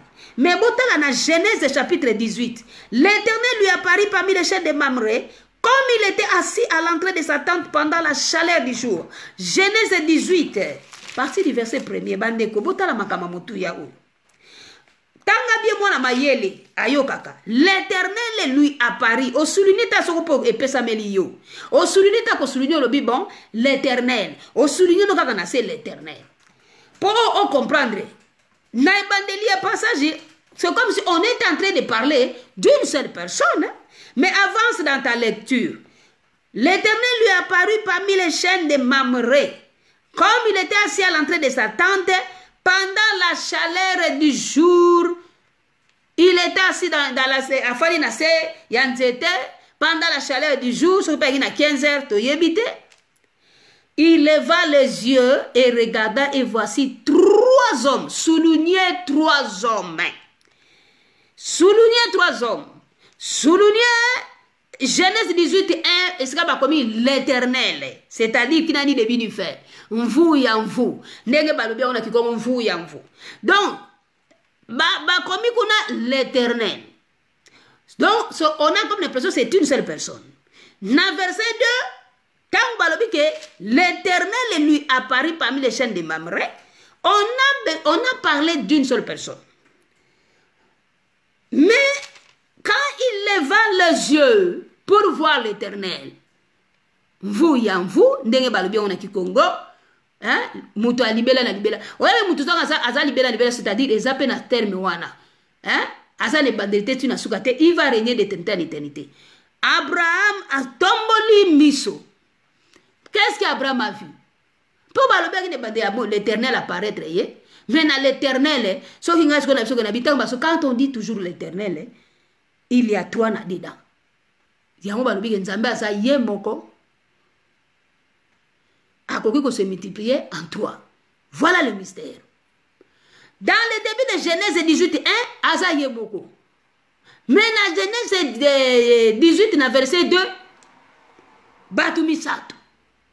Donc pour comprendre na vie na yo, que tout ce qu'on est en train de parler, faisons l'homme à notre image, tout ce qui concerne l'homme, les trois doivent délibérer. Dès moi, la mayele ayokaka. Les trois doivent délibérer. Moi, je l'ai pas fait d'abord. Comment? Trois, il fallait qu'il va délibérer. Dès le jour, donc c'est une réalité dans l'au-delà. Il fallait qu'il de façon à ce que, tant que vivre dans Nzambe, les jours que tu peux bénéficier de la grâce, il y a trois personnes. On reconnaît que Zali Bango. Parce que Basala qui n'a pas beaucoup à Congo Zaïre. Mais ça les disait pourquoi? Désordre spirituel. Bah, côté célébino, bah, c'est beaucoup et belé, que ça devient normal. Genèse a dit, tango Abraham, balobi kuna l'éternel, mais tango a levé les yeux, il voit trois hommes, souligné trois hommes. Entre parenthèses, au ciel, entre parenthèses, les trois voilà. Bango wana. Bon, nous tournons pas bango sabino. Bon, entre parenthèses, les trois voilà. Était debout près de lui. Quand il le vit, bon, la réaction. Quand il le vit, il courut au devant d'eux. Depuis l'entrée de sa tente et se prosterna à terre. Bandeko, arrêtons-nous d'abord là. Tous ceux qui sont en train de dire les dieux d'Abraham, d'Isaac et de Jacob. Bon, bino bana ya Abraham kas. Bien que Zaki peut bongote. Mais to que dedans nous déguiwana. Bino bana ya Abraham. Mais tata na bino kas Abraham. Ndenge nini botuna ka yeteke tata Abraham. Ndenge nini yo mona ki batumisa tu wana ko fukamela parce que Dieu est esprit et un esprit na ni ni os. Soko batumisa tu balobi bana mibali. Ndenge nini yo kimi pembango fukameli bango. Naza sérieux moko soki batiaki e mise à jour ngaka lo balobi o. Menzamba zape mutu. Nga na zanzambe yo poza nzambe. Simplement l'esprit qui est dedans nous. C'est qu'on peut dire la divinité incarnée le kola kolo yesu kolo baki. Kolo yesu balobi nini. En lui habite corporellement toute la divinité. Ce qu'on yozo limité nzambe pozo tala ye na nzoto oyo libanda. Mais l'esprit qui est dedans est ani. C'est pourquoi Abraham, soko totali bien, akoka ki ko tele mamba muto ko fukama, soka yeba ki teke nzambe pe azali 3. Et akomaka 3, azali l'éternel, azali 3, voilà, akomaka multiplier kanami sato aza moto, c'est un humain. Soko bo tali bien na muto maïla oyeba ke non. Dieu était une affaire de l'homme. Quand on m'avait dit même Jean-Paul II, tout ça, comment appuyer Jean-Paul II comme ça? Mais les gens ne comprennent pas. Quand est-ce qu'on appuie, on cite les noms à titre d'exemple? Donc ce sont des gens qui refusent de comprendre. Moi, vous ne pouvez plus me distraire. Tant que Dieu est noir, a ramené une vérité au bomba qui va golobate. Abalaye mo bozo tanga botiaka ye ya yebaki ke nzambe aza noir. Ayebaki ke nzambe akoki kozala ko multiplier 3. Po tala men mutu mbangwa ndengwa na kimi tia fukami. Me amoni banzambe na ye. Bino nde bozo sambela nzambe boyebaki bango te. Yango bakitaki baye ko sunga bino.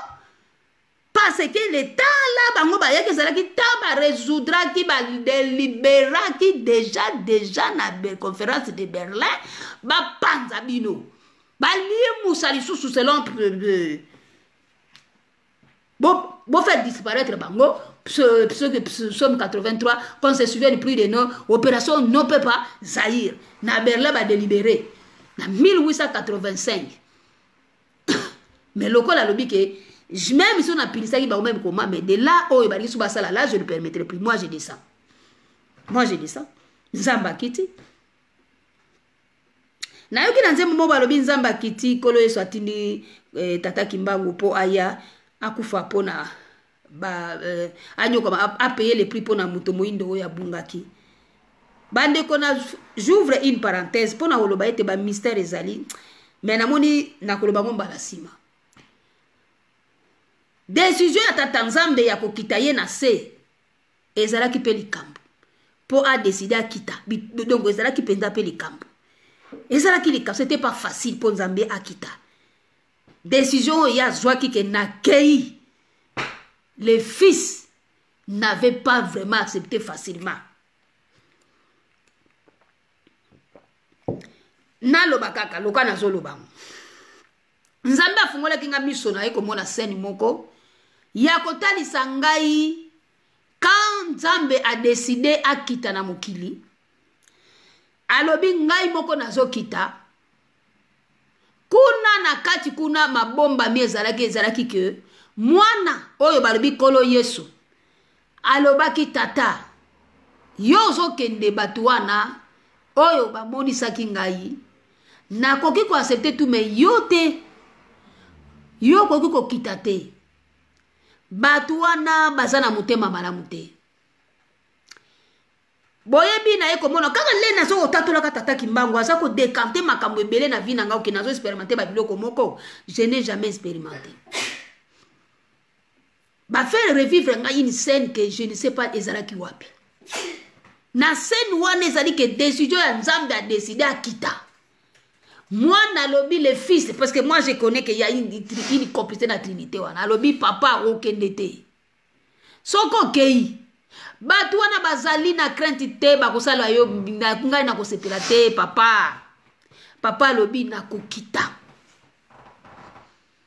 Yesu aleli na vivre scène wana lo na ko continuer ko prendre ba confirmer mais je le dis quand même ici Yesu aleli alobi tata batu wana na yebi bango ngai yo nga na vivaki je ne veux pas yo papa ole kamakambo yo mais alobi na kei na ko ki ko permettre te ba détruire peuple nangai na koki ko permettre te non tango ya kiti kongo ya kei tango ya lati nzoto na bomwana na ye déjà bato misala mabe bazalaki ko ya pona baboma mwana et il fallait que siko bayaka ko ya ko protéger spirituellement bande ko na vivre ngolo ko la filme balobi moni scène oyo pona kolakisa décision oyo Nzambe na bino tata na bino a décidé ka kita ezalaki facilité mais akiti bande kona ngai tokangi parenthèse wana mystère wana Nzambe akososolisa biso lisusu jour le jour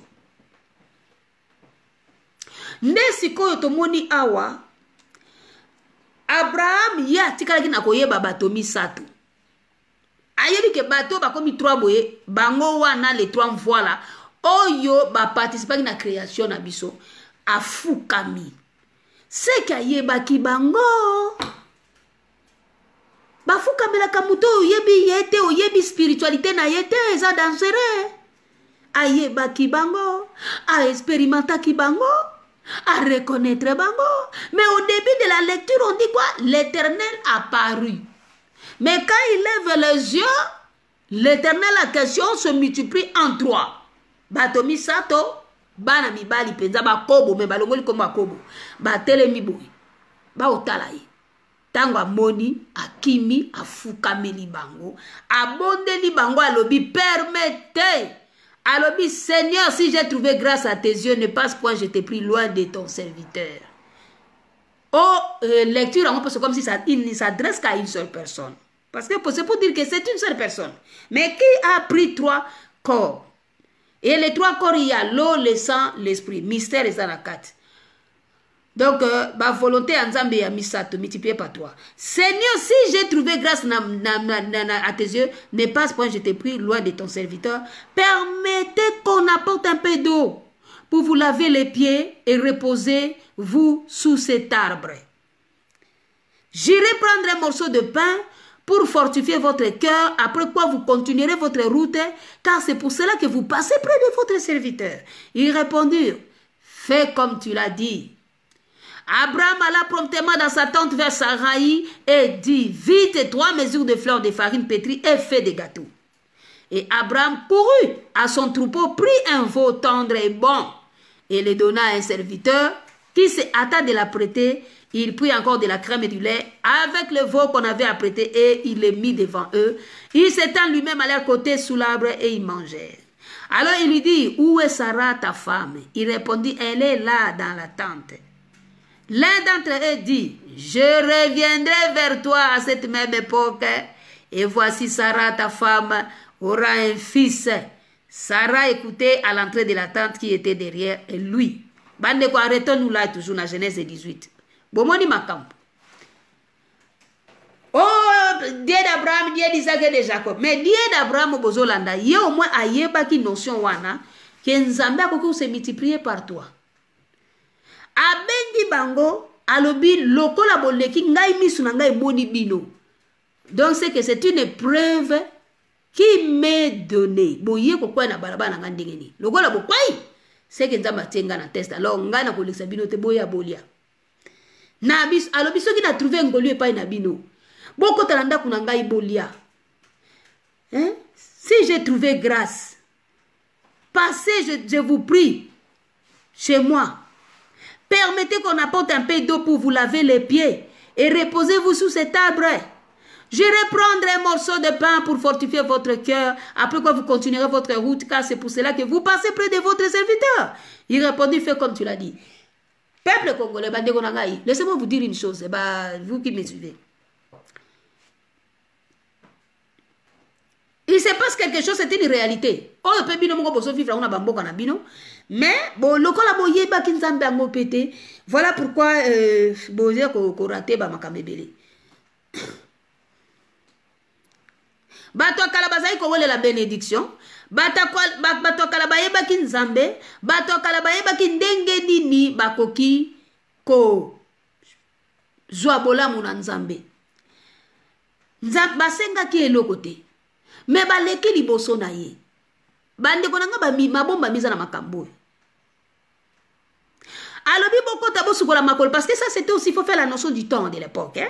Pour boyebi tango kala ba bazai ko tambola ba balabala ba putulu poussière eleka ki trop hein. Biso to tamboli trop hein. Makolo poussière ekoti na makolo. Alors soko ki ko tala mutu et pas ya batu soki po en signe ya kola sake ba yambi yo bien. Il faut pas sukolo makolo. On rafraîchir makolo non parce que toni na poussière. Si on confond à l'aise. Alors, tant Abraham a proposé bango, c'est parce qu'il comprend que bateau est basé en Nzambe. A aidé bango à l'obiti bon fanda bon li ataba gâteau bon friboy bande konangai. Tala eloko e basenga kete meye muka sali yango. Parce que a comprendre que bateau oyo baza banzambe et asali bola mukati na bango. Bola mwana basala ke basenga kutu yete et ko déclencher quoi? Botama, c'est-à-dire Sarah a botama bota. Bandeko, quand Dieu veut te bénir, parfois il te met à l'épreuve. Boki bakana batu oyo akoki ko la pesa ya nzambe mazana besoin, mais yo za témoin na besoin wana mobeti kara. Parce que regardez, bazali ko tambola na chalet babi chalet du jour hein, moi ma casse. Bango tambola so ba koma na posa mai. Mais batele mi babi bon total na nanya ngo mutamala mwazana mboko oyo. Nzambe aza mystique ya kosakana te. Kaka ye nzambe asolola ki na ye alobi quitte ton pays ta patrie va-t'en de tout ça là. Ye wana kaka bimeli ye na chaîne de mamire mais aboko yebise ke sangai. Mais Abraham asosoli ye ndengeni. Ayebaki ye. Ya mona zo yebisa bino ke nzambe azalaki di réalité tango akala. Il faut de yeba ye na ndenge ya baspene makambo ebele. Abraham abondeli et quand Dieu veut te faire du bien mais c'est pour ton bien. Abraham s'est déchaîné en pleine chaleur du jour. Po basala gâteau, aluka vo, apesa lambe la bango, talana biloko ngo ba opesa bango biloko motuya à l'époque là. Po ayeba kike o eza bato pamba te. E boti mbala moko nde mokolo yango nde mabota ya Sara efungwa maki. Balobi Sara année prochaine okobota.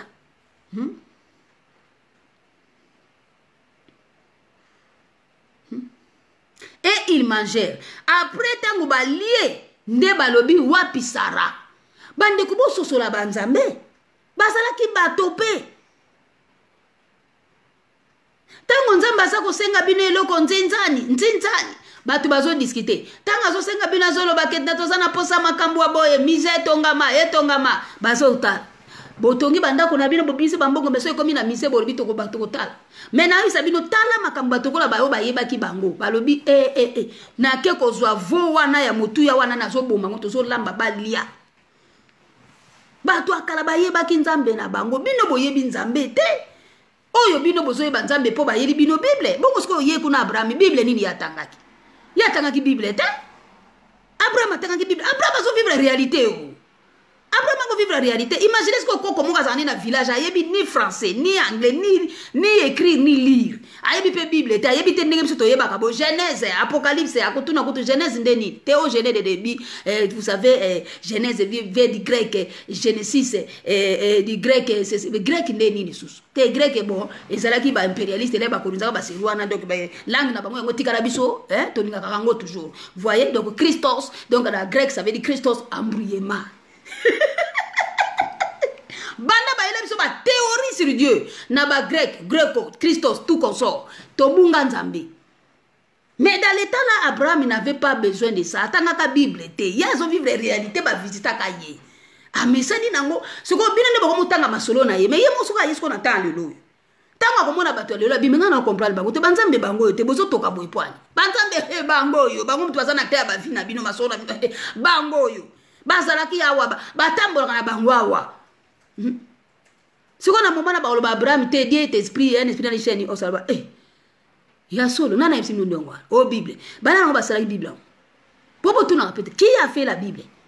C'est que ce que tu boyoka basoba mais kasi boko tika la kaka ndengwana Bible sana makamuza ya bien sana kati mais soki bozo tanga ngo pe na ndenge pa mayele te boyeba te voilà pourquoi nenga neti ngai boy tangu na somo banzambe abatu na lobite Dieu est esprit alors nana colère toko samaki mingi Abraham ya ibaki vérité tangu badama ka banzambe balia ka pe balie en tout cas le Sara c'est sûr azali mama lo boko balie peko badame pena en tout cas makolo pe basuko baki rafraîchir ba meli pe ma ya pio ba wapi Sara za wapi tangu msipi bakaso na Kikongo toyebite po bilanga kala ezala ki Kikongo me Bible bien za hébreu donc ça bomoni balikuta Bible nde yango tozo ba peke parole anda mabuka alikuta te alors siko ndenge ezali wana batuni ye babi wapi Sara azali wapi po Sara azalaki na yeko s'occuper na makamusuku na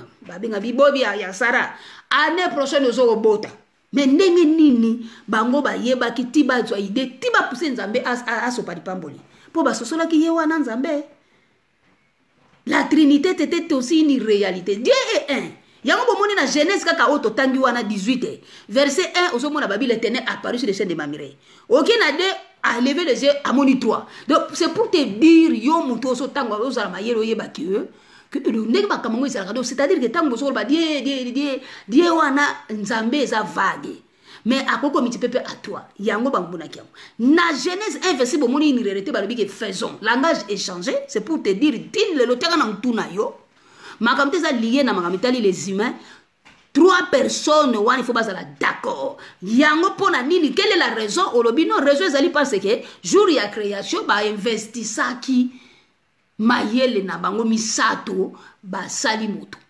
désormais toute délibération concernant l'humain bango surtout ba ye yango ngai na vivaki yango na koma bango surtout ba ye so ngai na comprendre te que ba to misato ndenge mais tant ba créer ki ba lobi que faisons ce qu'on a faisons yango no moni bango na ndi ba faisons na yo mais ezala ki facilité tokei na avancer tala tango ba yebisi ye toza okene oboma Sodome et Gomorrhe les cris contre Sodome, dans verset 20.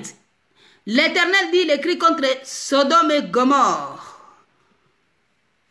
Cet accru et leur péché est énorme. C'est pourquoi je vais descendre et je verrai s'ils ont agi entièrement selon le bruit venu jusqu'à moi. Et si cela n'est pas, je le saurai. Les hommes s'éloignèrent et allaient vers Sodome, mais Abraham s'était encore en présence de l'Éternel. Bomona bakei pona koboma Sodome et Gomorrhe. Bango banu misato. 3 voilà. Pona kokende ko détruire le local, ça concerne les humains.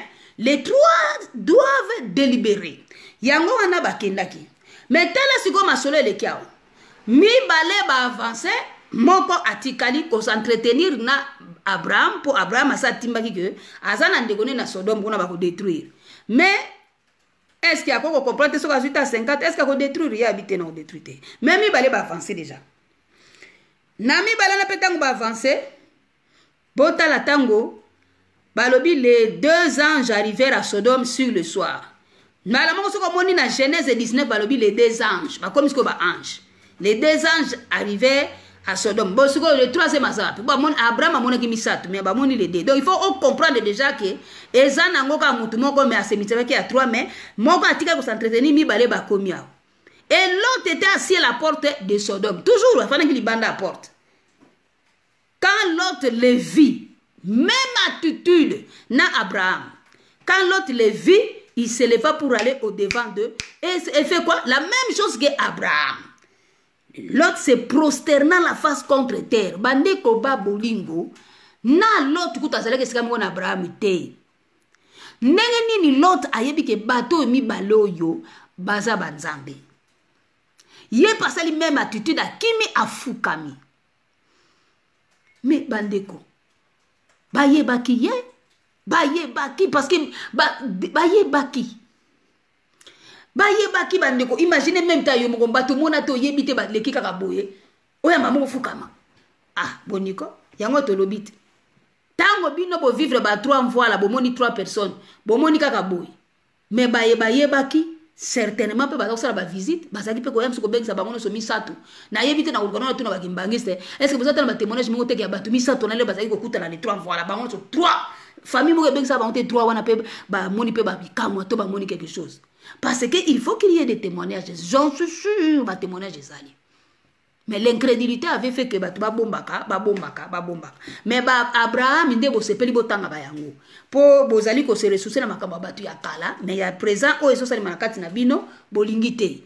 Voilà votre malheur.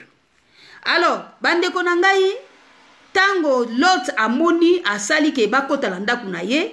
Alobi, voici, mais je vous prie d'entrer dans la maison de votre serviteur. Passez-y la nuit, lavez-vous les pieds. Vous vous lèverez de bon matin et vous poursuivez votre route.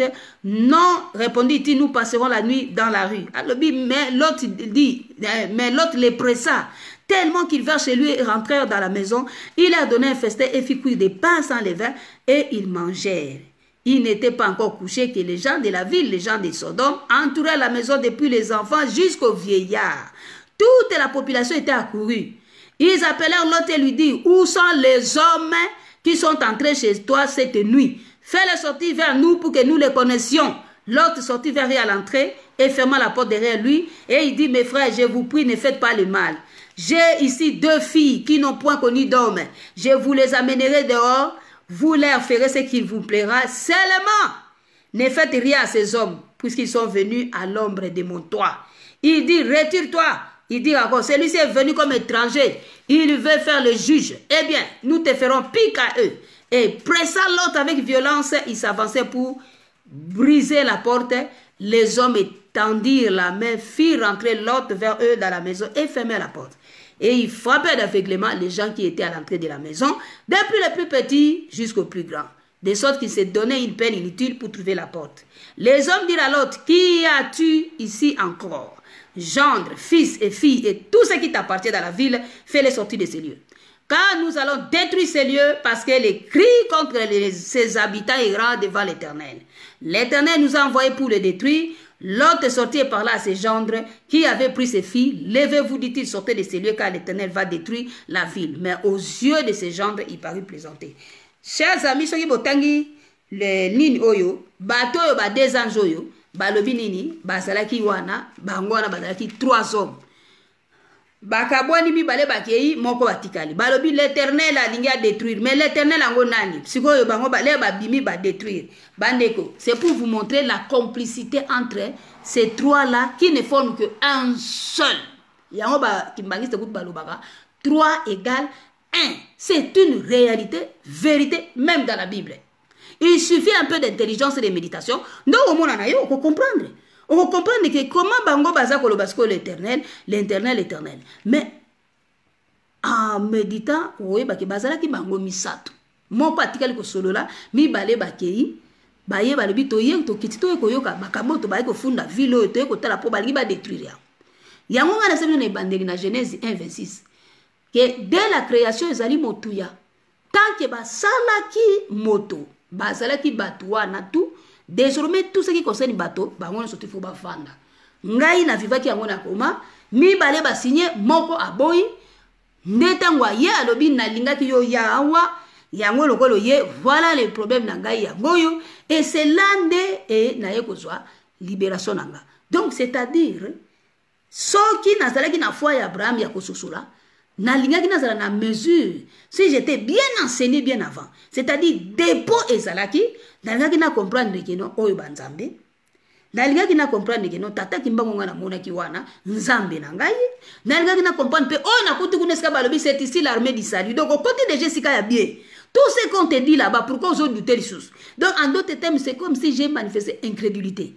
Alors et puis Bible le dit ne doutez pas parce que ceux qui doutent il est impossible de lui être agréable. Donc nous avons ngamtako ta doute na ye ya makamuna ite. Donc eza lokozo rendre ye impuissant et pesa ka bango et pesa ka nzambe kanda. Bande konangai voyez moi siko ba réalité wana yona ngai tangu tozali kozwa visitation ya batande wana tozo boya pourquoi. Donc c'est ça le mystère des 3 wana. Donc ba yebanaka pe basala ka makambo talaki ya bato nde yango to vivre yango mais tozalaki koyeba ngote. C'est ça qu'on appelle les 3 voies là yango wana. Alors bande konangai namboka Congo tolobi ke Congo ezali ya Nzambe, Congo ezali ya Nzambe, bana Congo balingi passage oyo surtout ba pasteur Sophonie 3 verset ce qui nini batanga 10 wana. Au-delà des fleuves de l'Éthiopie, mes adorateurs, mes dispersés, m'apporteront des offrandes. Voilà. M'apporteront des offrandes. Na 10, voilà, Sophonie 3, 10. Ba pasteur balingi passage oyo mingi. Localité peut changer à côté, c'est qu'on change, on peut changer des noms des individus, mais on ne change jamais de localité. Et des places à côté, tika la ka place wana. Tango ba pesi bino ba passer balobi au-delà des fleuves de l'Éthiopie, mes adorateurs, virgule, mes dispersés, virgule, m'apporteront des offrandes. De qui parle-t-on? Bino bana diaspora bobima libanda, bisote ba oto bima libanda. Balobi ba oyo ba disperser nanga donc ba panzami na ngai. Ba koya ko apporter ngai ba offrande. Est-ce que bo viva kango te? Bo viva kango? To viva kango batu ba kenda kakamba. Leo batu ba kenda kakamba kuna botala ka ba image te. Batu bazo kende ko fukama, batu ndenge na ndenge toute catégorie confondue. Po ba reconnaître Nzambe na bango. Bazo mema ba offrande, bazo fukama. Yo Congolais za la libanda soko telo soko seka. Ke. Bazo fukamela moto. Mais siko soko monaka Abraham, oyo tanga bakombo. Kasi yepela nga fukama nga polo baka bongo. Ke tata Abraham nga lobaki Nzamba lobi na bima tala yona ke fukama kuna. Bakuti si bato na ndaku ba fukameli bango. Lote, afukameli bato. Kasi ndenge mokoti. Ba lokola ba bise bino ke Nzamba za mutute un esprit na niche ni os depuis lors vous comprenez peut-être même peut-être phrase à batu pesa nango bien mais ba interpréter peut-être nango mabe alors oui c'est le problème d'interprétation. Non, Nzambe azalaki un homme ndenge mna na lobi Dieu est noir donc Dieu était noir. Asali motone lilingi na ye pe na ressemblance na ye et alobaki tosala yango bomoni quand il s'agit na makamu ya bato misatu baza ko chiffre 3 chiffre 3 chiffre 3 chiffre 3 et chiffre 3 ezoko continuer toza ko mona chiffre 3 wana ezoko continuer na batemi ya kolo Yesu Oh, ceux qui vont baptiser, bango baptiser au nom du Père, du Fils et du Saint-Esprit. Bozo discuter. Mais bon discuter le cola boni pour que bango de l'air va créer qui va sangana qui misatu. Nous avons gagné mon comme à se multiplier trois. Ce sont des mystères qui sont mutakol balanga bien. Wani za ba réalité biblique. Bon, nga siko na koloba no bo et réalité oyo nga mo na palper na koma. Et ça là qui biblique te. Yango na lobi Dieu est aussi vraiment une expérience. Abraham n'avait pas lu la Bible. Ba oyo nyonso tu ba oyo tu ba soko loba o ba nani batanga ka Bible te. Ba ngo bazala ki une expérience. Ba za ko vivre ye.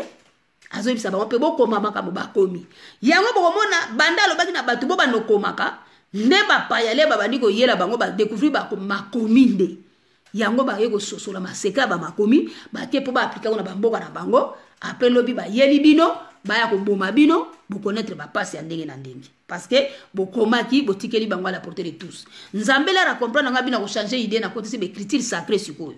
Pona nini po ba initier ka ne ba découvrir rango. À cause de quoi? Mopaya lingaki na yete. Mopaya soka ya moni à comprendre a baluki. Yango sikoyo lokola to kombo kene na ta ya basuka boye.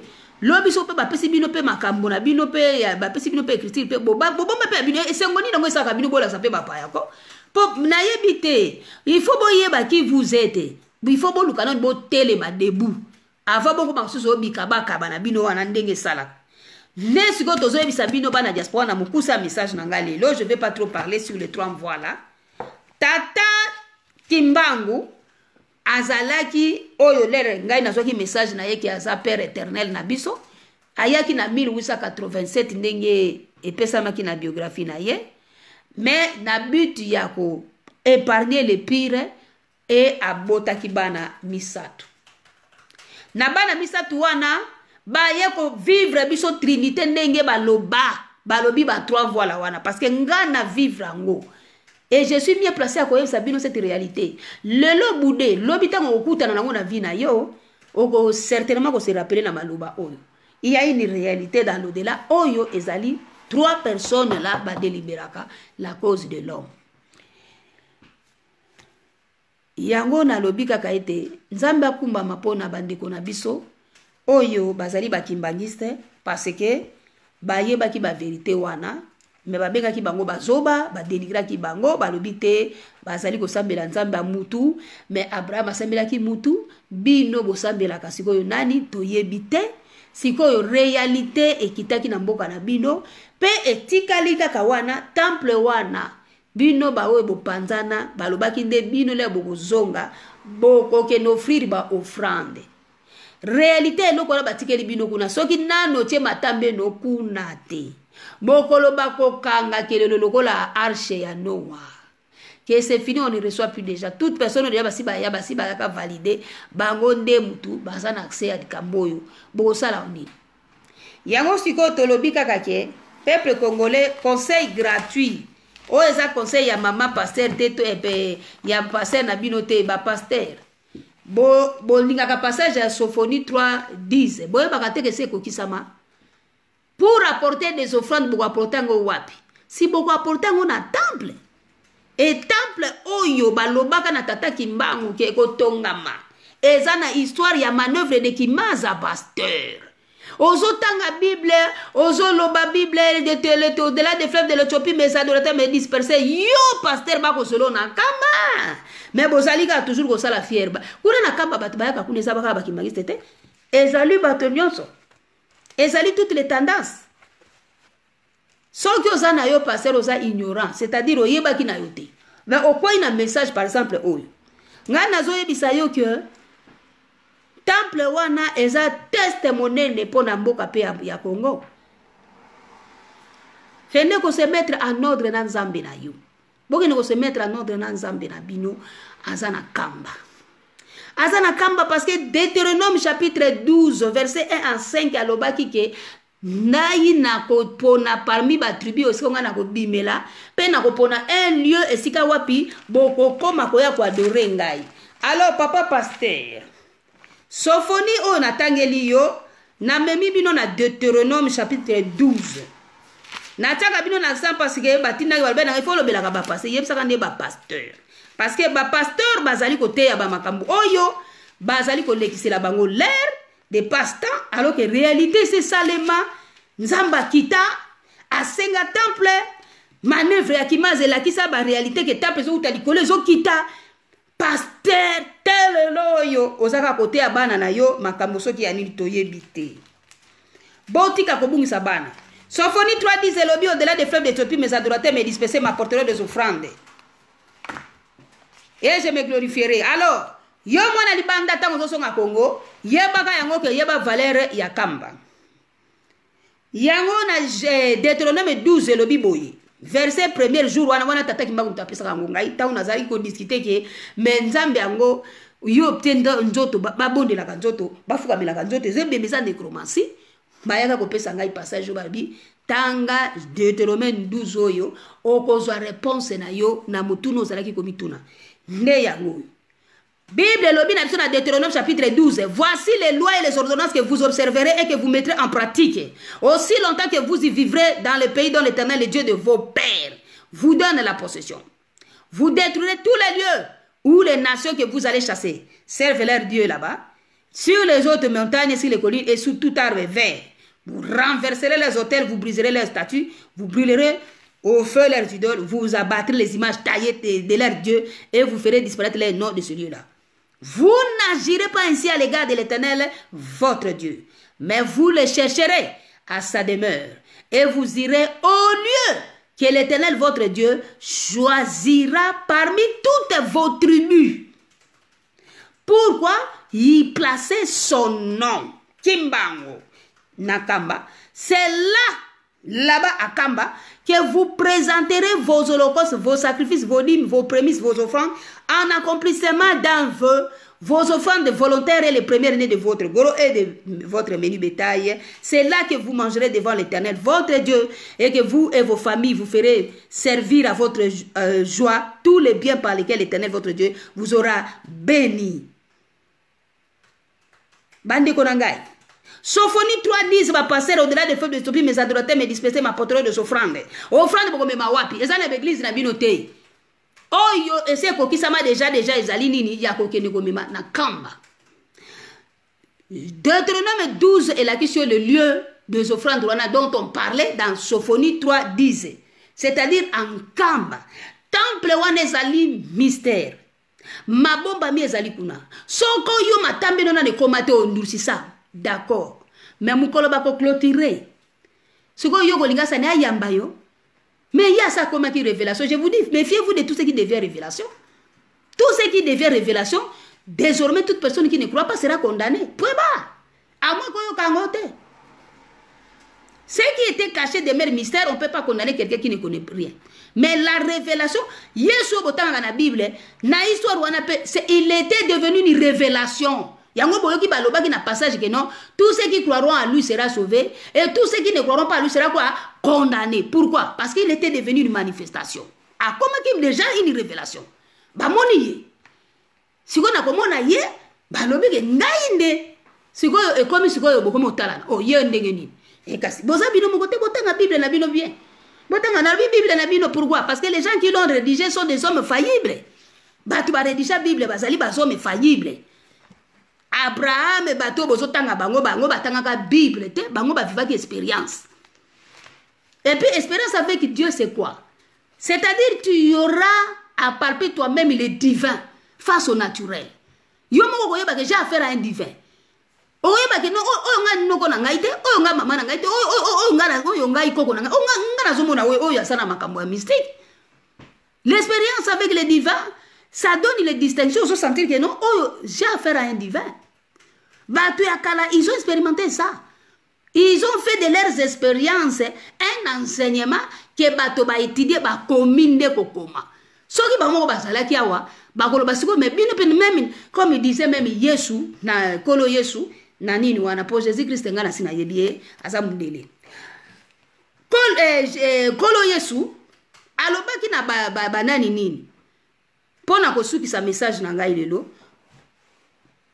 Ezali ete bato bazotanga parole na ye aye kotanga livre ya Esaïe aye bisi bango lelo makambo bozotanga ikokisami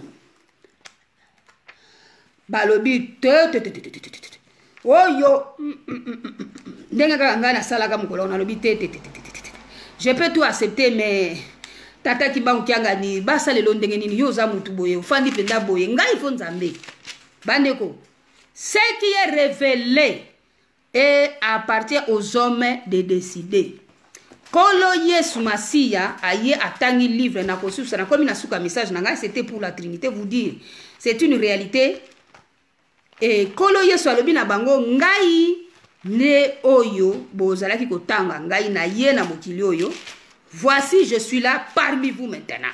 C'est fini ba histoire tout bozali koloba et si moi je suis là maintenant. Allez na fandi ate pa ke afandi azali ne pe mutu kaka kati na bato aye pa afandi azwiki cha fandi bazotala ina ne lamba lataki babi oh en tout cas makambo oyo totanga pe Bible ngo mais oyo en tout cas mutu esali batu pasi mbala mo balobi te. Non. Ba misusu surtout ba religieux ba nzambe ba soutani surtout bango wana nde ba croire que non ils connaissent beaucoup la parole. Vous connaissez beaucoup mais vous ne connaissez rien devant Dieu. Eloko ite soki deja kangi misu na yo zo mona souter le ezana ba poti nzambe sa kita loba mais bozo yebaka te bozo continuer ko prêcher. Alléluia. Bo continuer likolo l'enlèvement. OK n'est pas iwa. L'enlèvement nani akozwa yo. Révélation tata Kimbangu ayo zo ko buda ngo siko ndozo l'enlèvement. Oboyi tata na Yesu ozo keno omona Yesu omona su yete Yesu alobi non ngai depuis tata kite ko makanso ya maboko na ye makanso ya maboko na ye bino génération na bino de tata kite libino. Ce n'est plus moi, c'est fini avec mon histoire là de Yesu akufaki pona biso. Alléluia. Na komi na suka bande ko nzambe sunga ina passage oyo Yesu ambrouye bango alobi makambo botanga ka lelo ekokisa mi balobi te. Toi tu es en train de nous dire des choses. Comment un homme et un fils comme ça, tu peux dire que tu es fils de Dieu? Depuis quand toi tu peux nous dire fils de Dieu? Donc c'est-à-dire que makambo zaki makambo abato. Et ça makambo c'est mangi na Congo. Si ko le komi pe ko réaliser ka wana bozo ndimate. Bozo ndimate siko ngato so yebate siko so bondimite siko bondimani. Tata Kimbangu azali mutambu pona bino. Oya kondima tata Kimbangu te la révélation faite chère. Divin, les divins fait cher nzambe kati na bato. D'ailleurs pour tous ceux qui boye ba ngote l'Ancien Testament wana Nouveau Testament peut toujours comprendre ngote. Mais Ancien Testament et le baki que kombo na ye ko sala Emmanuel. Tata Kimbangu c'est vraiment l'Emmanuel, mais l'Emmanuel là ce n'était pas un nom mais une description, c'est-à-dire akozala nzambe kati na bato. Donc, à kofanda na bino permanent. Yango ba tieli bino temple kuna. Yango ba fanda ki kuna. Soko, Dieu n'a pas dit le secret. Comment la faisabilité nango demeurer éternellement. Il a caché ce secret-là. Pour ayeba ki te banguna bagoluki lango solution. Basa kotala. Pour baboti bana misato. Ba kangi na bana wana ba nyokoli na mama na bana ba nyokoli yopona ni. Pour basi na miso na bango mine balobi ke makambe fandia. Dieu a caché. Papa Kimbangu c'est lui l'Emmanuel. Emmanuel Dieu parmi les hommes. Nzambe kati na batu. Si ote balabi nzambe kati na batu, il doit être quoi? Il doit être yemoko mutu plus kaza kati na batu. Mais vous ne toujours besoin dans les écritures comme disait Yesu. Hein? À comprendre te. Alors.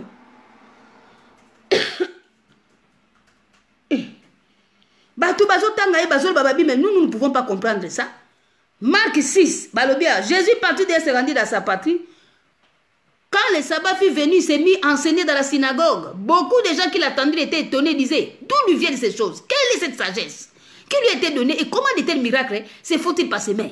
N'est-ce pas là les charpentiers, les fils de Marie, les frères de Jacques, de Jose, de Jude et de Simon et ses sœurs? Ne sont-elles pas ici parmi nous? Et il était pour eux une occasion de chute.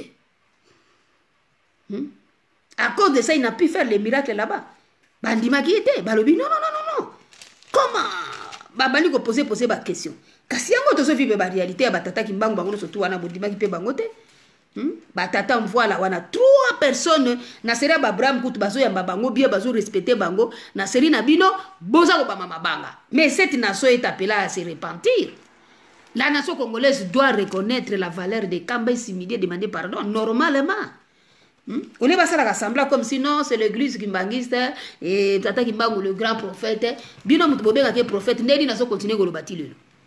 L'incrédule, babandi des incrédules. Baza incrédule.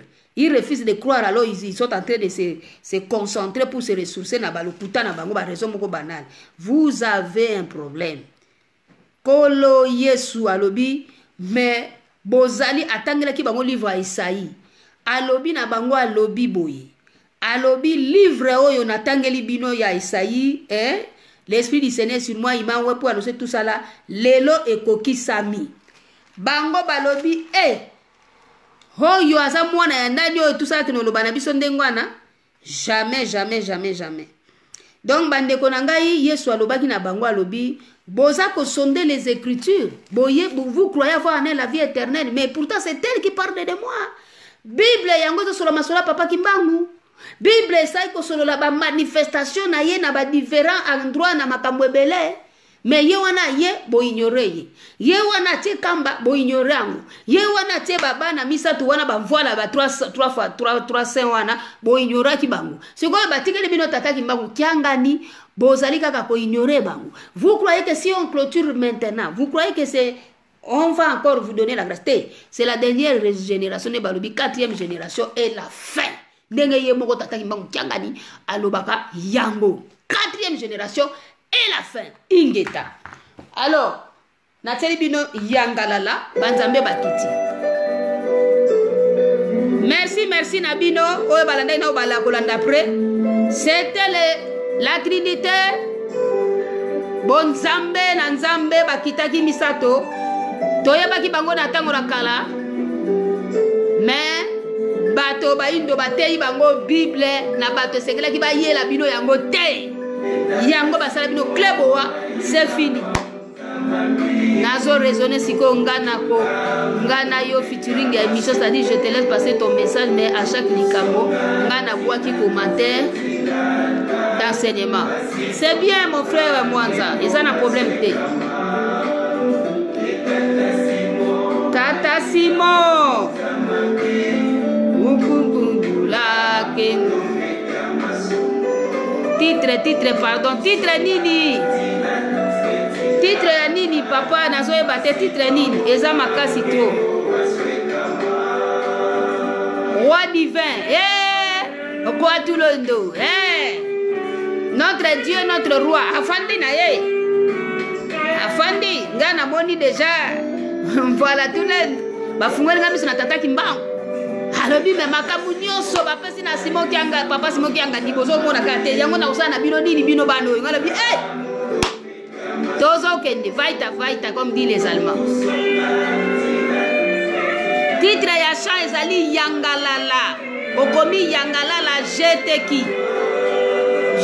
ki yangalala sepela na moni Nzambe na ngai Nzambe ya batata na biso yango nde makambo bayembi na Kikongo. Merci Simao Lukumbo. Nazo sepela na moni Nzambe na ngai bakitaki misato. Bongo na bomba bango lisusu lokola boni. Bana baye babino babondela basenga bolimbisi. Bakenda kopesa ba ofrande na kamba. Oyo mutu azobomba kopika na ami na ye lokola boye nazo ebate ba pasteur babite ababe. Pasteur olingi ministère no ebonga. Yo yaba déjà que l'Éternel est tout puissant, c'est Kimbangu. Kolo Yesu obolobaka kolo Yesu azalaki mutu moindo ali na kopa mususu dialungana. Kende ko pesa offrande kuna zonga balusa mateya na yo et pas ya bana na on église. Okozala sauver. Abuki bino nde mutu koza bloqué. Etali bino. Yo ka sebele. Sebe ni moga beta kawana ifo zaga koyoka elengi ya Tata Kimbangu hayangalala yenge mwa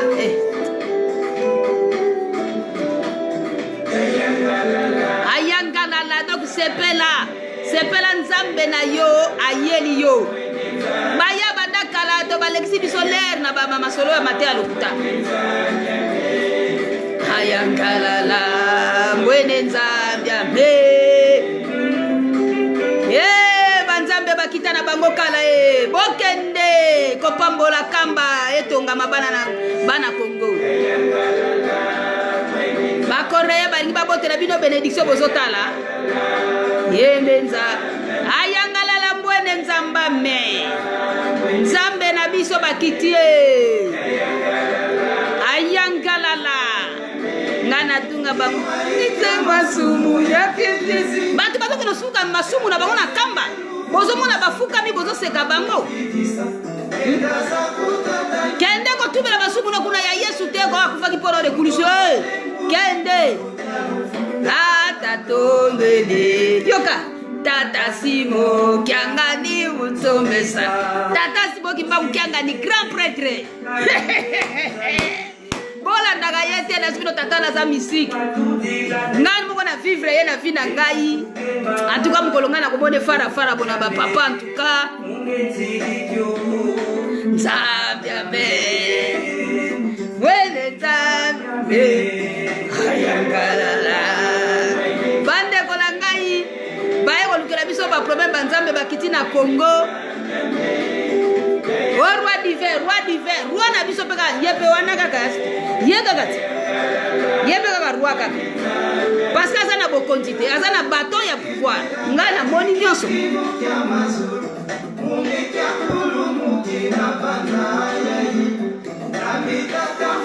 Yesu yoka fumu Yesu azana kata tata kimbangu botobelela wa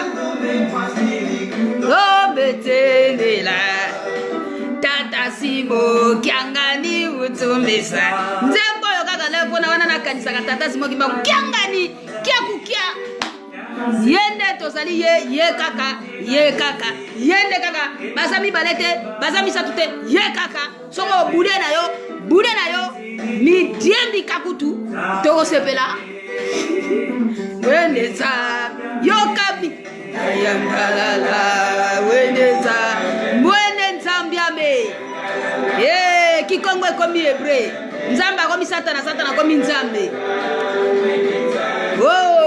bobondelaki satana de nzambe azali na Congo Afrika Yesu ekama bolingi babondela basala bino ni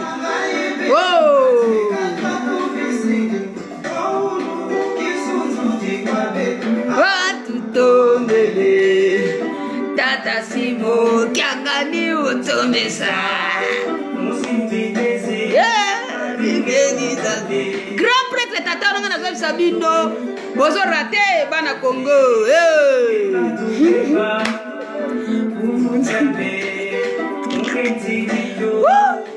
Zambia be diaspora zonga Congo kende direction kamba silana na nzambe na yo senga pardon opesi offrande ozongi obanosa ba faire na yo ofani no pepele olobika mama fesa merci afungola kingai esili